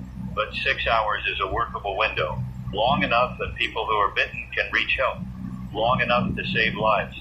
They're calling it rabies immune globulin variant. It's based on the traditional rabies treatment, but modified for this specific viral strain. The scientists worked through the night testing combinations and found the right formula. This is what I was hoping for. Human ingenuity solving biological catastrophe. Science providing salvation when everything seemed lost. But I need to be realistic too. This doesn't bring back the dead. Millions have already died. Millions more are infected beyond the treatment window. The world has been devastated. This treatment means survival, not restoration. We're going to live, but we're going to live in a changed world. It's 1 o'clock now and the military is broadcasting updated evacuation instructions. All rally points will have medical teams with re-E treatment available. Anyone exposed should report immediately for treatment. Don't hide infections. Don't try to tough it out. The treatment works, but only if you use it. They're also announcing that civilian casualties are estimated at 40% of the urban population. 40%. 4 out of 10 people in this city are dead or infected beyond help. The number is staggering, incomprehensible. 40% of 8 million is over 3 million people. 3 million casualties in less than 24 hours. But that also means 60% survived. 4.8 million people made it through the first day. And with treatment available, the survival rate going forward should be much higher. We're not watching extinction anymore. We're watching transformation, a catastrophic event that humanity will survive, but barely. Sarah and I have decided we're evacuating at dawn. The broadcast has served its purpose, getting people through the night, providing information when they needed it. Now it's time to save ourselves and continue from wherever we end up. We're packing the portable equipment. We can't take the full studio setup, but we can take enough to broadcast remotely if we find power and an antenna. This might not be the end of Porto 104.7 FM, just a relocation. Marcus is preparing for the journey, planning the route to the nearest rally point, identifying potential dangers, coordinating timing with the other guard. We'll move as a group, 4 people, armed with the remaining ammunition and improvised weapons. It's not much, but we have advantages. We know the treatment exists. We know where to go. We have military training, courtesy of Marcus. Our odds are decent, not guaranteed, but better than they were an hour ago. It's 1:30, and I'm thinking about my family, my wife and daughter. I haven't been able to contact them since yesterday morning. I don't know if they're alive, if they're safe, if they made it through. The rally point instructions say families are being reunited at the evacuation centers. If they survive, if they make it to a rally point, I might see them again. That possibility is keeping me going. The thought that I might hold my daughter again, that my wife might be okay, that we might survive this together. I'm going to believe they're alive until proven otherwise. Hope over despair. The news is showing footage from the first evacuation operations starting in other cities, military convoys moving through streets, civilians being escorted to transport vehicles, medical teams treating the wounded and exposed. It's organized chaos. Thousands of people, many injured or traumatized, being processed through checkpoints and loaded onto buses and trucks. But it's working. People are being evacuated. The treatment is being administered. Lives are being saved. One city reports they've evacuated over 50,000 people in the first 2 hours. Another reports successful administration of Reju 300 exposed individuals, with all showing positive response. The system is functioning despite the catastrophic circumstances. Government and military coordination is effective. We're responding, adapting, surviving. It's 2 o'clock now, 18 hours of broadcasting. 3 more hours until we attempt evacuation. I'm using this time to rest as much as possible. Sarah is trying to sleep. Marcus is doing final preparations. The infected outside have thinned considerably. Many have wandered off or died from the virus. The street below is littered with bodies, but relatively clear of active threats. That's going to make our journey easier. If we can reach the rally point without major encounters, we should be fine. I'm broadcasting more quietly now, conserving energy for the physical demands ahead, but still talking, still providing coverage. A message just came through the emergency network. It's from the governor. She's announcing that the state has stabilized. Infection rates are declining as treatment becomes available and containment measures take effect. She's declaring that the worst is over. We're transitioning from crisis response to recovery operations. The worst is over. I want to believe that. The data supports it. Treatment exists. Evacuation is happening. Systems are functioning. But 3 million people in this city alone are dead. Globally, the death toll is estimated at over 100 million. 100 million people dead in 48 hours. That's not a crisis we've overcome. That's a catastrophe we're barely surviving. The governor is talking about rebuilding, about resilience, about moving forward together. All the expected political rhetoric, but she's also allocating resources, announcing plans for temporary housing, food distribution, medical care for survivors, concrete actions, not just words. The government is functioning. That matters more than speeches. I'm seeing reports from around the world now, different regions at different stages of crisis and recovery. Australia and New Zealand successfully kept the virus out through strict border control. They're intact, relatively untouched. They'll be critical for global recovery. Parts of Africa and South America were devastated, but remote rural areas survived. Scattered populations in wilderness areas that the virus never reached. Asia is mixed. Some countries collapsed completely. Others implemented draconian measures that worked. China's total lockdown, brutal as it was, prevented spread beyond initial outbreak zones. Europe is recovering faster than expected. Strong social safety nets and healthcare systems meant better survival rates and more effective treatment distribution. The global picture is grim, but not hopeless. Billions dead, but billions surviving. Civilization damaged, but not destroyed. We'll rebuild. It'll take decades, maybe generations, but we'll rebuild. It's 2:30 now, and I'm going to share something personal. Throughout this broadcast, I've tried to maintain professional distance, focus on facts and guidance rather than emotion. But I'm terrified. I'm exhausted and scared and grieving for everyone we've lost. I'm also grateful to be alive, grateful for Sarah and Marcus and the other guard who kept me safe, grateful for the listeners who've stayed with me through this nightmare. This has been the hardest day of my life, broadcasting through the end of the world, watching civilization collapse, facing death multiple times. But I did it. I stayed on air, provided information, maintained connection with people who needed it. For that matters. I helped not in a grand way, not saving thousands, but I gave people information that might have saved them, provided a voice during isolation, offered human connection when connection was desperately needed. It's a small contribution to survival, but it's mine, and I'm proud of it. Thank you for listening. Thank you for surviving. Thank you for being human in human circumstances. We're going to make it, not all of us, but enough to continue to remember to rebuild. It's 3 o'clock now, 19 hours of broadcasting, 2 hours until dawn and our evacuation attempt. I'm seeing the first hints of light on the eastern horizon. The longest night of my life is ending. Sarah is awake, packing the last of our supplies. Marcus has distributed weapons and given us basic tactical instructions. We're as ready as we'll ever be. The plan is simple. Move fast. Stay quiet. Avoid infected when possible. Reach the rally point at Penn Station. Report for evacuation and treatment screening. If we're exposed during the journey, we'll have access to review immediately. If we're not exposed, we'll be transported to safe zones outside the city. Either way, we survive. I'm thinking about what comes next after evacuation, after this immediate crisis. What does my life look like in the aftermath? Maybe I continue broadcasting from wherever we end up. Maybe I find my family and focus on rebuilding our lives. Maybe I help with recovery efforts, use my communication skills to coordinate and inform. I don't know, but I'll figure it out. We all will. The infected outside are mostly still now. Dawn approaching seems to make them less active. Maybe the virus is photosensitive, or maybe they're dying off from infection running its course. The street is navigable. Bodies everywhere, but no immediate threats visible. This is our window. Dawn evacuation, reduced infected activity, clear path to the rally point. We're going to make it. It's 3:30 and I'm preparing to sign off temporarily. We'll be leaving the building soon, attempting evacuation.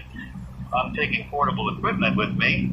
If we reach safety, if there's power and transmission capability, I'll resume broadcasting from the new location. This might not be goodbye. This might just be a pause. To everyone still listening, here's what you need to know. Treatment exists. Rigi works for most people if administered within 6 hours of exposure. Get to a rally point or military medical station if you've been bitten or exposed. The evacuations are happening. If you can safely reach a designated rally point, military escort will transport you to secure areas. Don't give up. The worst is over. We're transitioning from catastrophe to recovery. It's going to be hard, but we're going to survive. Stay strong. Help each other. Remember those we lost. Build something better from the ashes. This is Daniel Rothman, 10 Run 4.7 FM, preparing to evacuate. I'll be back on air as soon as possible from wherever I end up. Thank you for listening. Thank you for surviving. Take care of yourselves. It's 4 o'clock. Dawn is breaking. Beautiful sunrise, orange and pink against the smoke-filled sky. The city is ruins, but the sun still rises. We're moving out now. Marcus is leading, Sarah and I in the middle. The other guard at rear, weapons ready, senses alert. Moving carefully through the building. The stairwell is clear. Bodies of infected we killed earlier, but no active threats. We're descending slowly, checking each floor. A ground floor. The lobby is destroyed, blood and debris everywhere. The door is open to the street. We're stepping outside. Fresh air, cold morning wind. The street is carnage, but we have a clear path.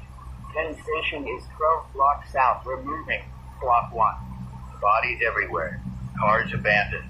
Fire still burning in some buildings, but no infected visible. Block 2. We hear moaning ahead. 3 infected wandering aimlessly. We detour through an alley, avoid contact. Block 3. A group of survivors in a building window. They're waving, asking if it's safe. Marcus shouts up directions to the nearest rally point. Block 4. We encounter infected. 5 of them turning toward us. Marcus opens fire, dropping 2. The others charge. He takes down another Sarah, swings the fire axe, catches one in the head. I'm swinging my chair leg, trying to keep the last one at distance. Marcus finishes it with his last bullet. We're exposed to blood spray, all of us potentially infected, but we keep moving. Rigi at the rally point will save us if we can reach it. Block 5. Clear. We're running now, fear and urgency driving us. Block 6. More infected we're fighting through using improvised weapons. Sarah is bitten on the arm. She's screaming, but keeps fighting. We clear them and keep running. Block 7. Sarah is showing symptoms already, rapid onset, just like the report said. Marcus is supporting her, keeping her moving. Block 8. We can see Penn Station ahead. Military vehicles, barricades, soldiers. We're close. Block 9. A large group of infected between us and salvation. 50 or more drawn to the noise and activity at the rally point. We can't fight through that many. Marcus is looking for alternate route. They're an underground passage, subway entrance. We descend into darkness. The tunnels are terrifying. No light except our flashlights. Echoes and dripping water and the sense of enclosed space. But they're empty of infected. We move through quickly following signs toward Penn Station. We emerge inside the station complex. Military checkpoint immediately in front of us.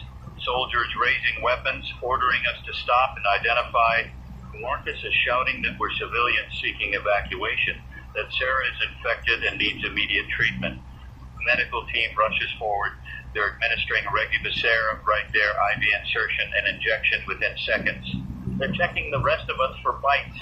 I have blood on me, but no bites. Marcus has a scratch, getting treatment anyway. The other guard is clean. We're being processed through the checkpoint. ID checks, medical screening, assignment to evacuation transport. Sarah is on a stretcher, medical team monitoring her response to treatment. She's conscious, squeezing my hand, terrified but alive. The medic says she was bitten less than an hour ago, well within the treatment window. She should survive. It should not guaranteed, but probable. We're being loaded onto a bus with other survivors, families, individuals, all traumatized and exhausted, but alive. The bus is pulling out, military escort leading. We're leaving the city, heading north to safe zones in upstate areas. I'm looking back at the Manhattan skyline. Smoke rising, buildings damaged. The city I've lived in my entire life transformed into a war zone. But the sun is fully up now, and in the daylight I can see other buses, other convoys, thousands of people being evacuated. We're surviving. Not all of us, but so many more than I thought possible during the darkest hours of the night. The bus has power outlets. I'm setting up the portable broadcasting equipment. We have an antenna. I can transmit. Testing. This is Daniel Rothman, tenor 4.7 FM, broadcasting from evacuation convoy heading to safe zone. The signal is weak but functional. Anyone with a radio in range can hear me. I'm back on air. Different location, different circumstances, but still broadcasting. We're traveling through areas that look untouched by the crisis. Small towns, rural landscapes, everything normal. Hard to believe the catastrophe we just escaped is so geographically limited. But that's how it works. Concentrated in urban population centers, sparse in rural areas. The virus needs density to spread. These small communities might be the future of civilization, places that survived intact while cities fell. We're stopping at a checkpoint, military screening everyone again, checking for symptoms, administering treatment to anyone who needs it. Sarah is doing better. The symptoms that were appearing are receding. Her pupils are normalizing. The agitation is fading. The treatment is working. She's going to make it. We're going to make it. The checkpoint is clearing us through, continuing north. Other survivors on the bus are sharing their stories. A woman who hid in a basement for 18 hours with her children. A man who fought his way through infected to reach his elderly parents. A teenage girl who lost her entire family but made it out alone. Tragedies and miracles all mixed together. The full spectrum of human experience compressed into 48 hours. We're arriving at the safe zone. It's a converted military base, temporary housing setup, medical facilities, food distribution. Thousands of people are already here. More arriving constantly. It's crowded and chaotic but organized. We're being assigned quarters, 4 people to a small room, but it's clean and safe. Beds, blankets, basic necessities. Sarah is being taken to medical for observation. The treatment worked, but they want to monitor her for the next 24 hours to ensure complete viral clearance. I'm setting up a more permanent broadcasting station. The base has a communication center, and they're allowing me to use it. Better equipment, more power, stronger signal. Genre 4.7 FM is back on air properly, broadcasting from the safe zone to anyone in range. I'm looking at casualty reports now that I have better internet access. The numbers are devastating. Global death toll is estimated at 200 million people dead in 48 hours. The United States lost 30 million, major cities decimated, infrastructure destroyed, economy collapsed. That 100 million Americans survived. The majority of the population made it through. With routine treatment now widely available, the infection rate is plummeting. New cases are being treated successfully. The exponential spread has been stopped. We're past the crisis phase. Now comes the long, difficult work of recovery. It's noon now, 24 hours since the president addressed the nation. The world has changed completely in that time. But we're still here, damaged, traumatized, diminished, but alive. Jared just came back from medical, full clearance. The virus is gone from her system. She survived infection and treatment, which makes her one of the lucky ones. Marcus is organizing security volunteers from among the survivors. Even in safety, people need structure and purpose. Giving them tasks helps with the trauma. I'm going to continue broadcasting, providing information about the recovery effort, connecting survivors with resources, helping reunite families. There's a registry system being set up. Survivors can register their location and search for family members. I'm publicizing it, encouraging everyone to register. I'm searching for my wife and daughter, entering their names, checking constantly for updates. Nothing yet. They might not have access to the registration system. They might be in a different safe zone. They might be, I'm not thinking about that. They're alive until proven otherwise. It's 1 o'clock and I'm getting updates on the global recovery effort. The World Health Organization is coordinating international response. Countries with surplus treatment are shipping to areas with shortages. Military forces are deploying globally to provide security and aid. This is humanity at its best, coming together in crisis, supporting each other, putting aside differences to ensure collective survival. The United Nations is calling for a global summit once the immediate emergency is over to discuss long-term recovery, prevention of future outbreaks, and restructuring international cooperation. Good. We need to learn from this. Make sure it never happens again. Research teams are still studying the virus, trying to determine its origin definitively, understand its characteristics completely, develop better treatments, and potentially a vaccine. A vaccine would prevent infection entirely, make humans immune to the virus. That would end the threat permanently. They're saying vaccine development will take months, but with global cooperation and unlimited funding, it's achievable. Within a year, we could have a vaccine. Within 2 years, everyone could be vaccinated. The virus would be eliminated as a threat. That's the path forward. Immediate survival with treatment, long-term protection with vaccine, eventual eradication of the pathogen. It's 2 o'clock, and the base commander is giving a briefing. I'm attending, getting official information to broadcast. He's confirming that the outbreak is contained. No new major infection clusters. Existing infected are either receiving treatment or dying from the virus running its course. Within a week, the number of active infected should be negligible. Hinton, cities are being secured sector by sector. Military and civilian teams clearing buildings, eliminating remaining infected, establishing safe zones for eventual repopulation.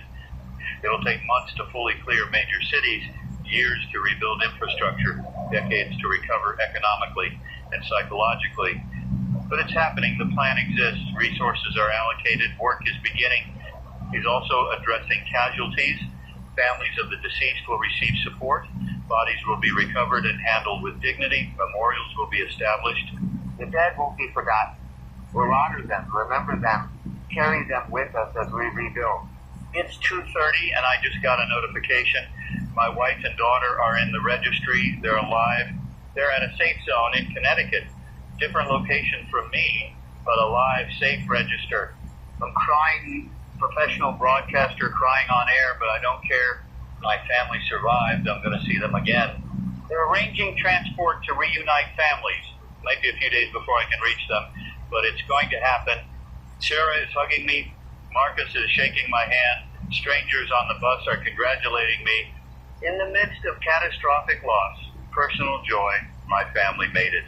I'm going to keep broadcasting because people need information and connection, but I'm doing it with hope now, real hope, instead of desperate denial. We're going to be okay. Not all of us, not easily, but collectively, humanity is going to survive this. It's 3 o'clock, and I want to address everyone listening, everyone who made it through the first 48 hours, everyone who survived the worst crisis in human history. You did it. You survived. You made impossible decisions, endured unimaginable horror, and you're still here.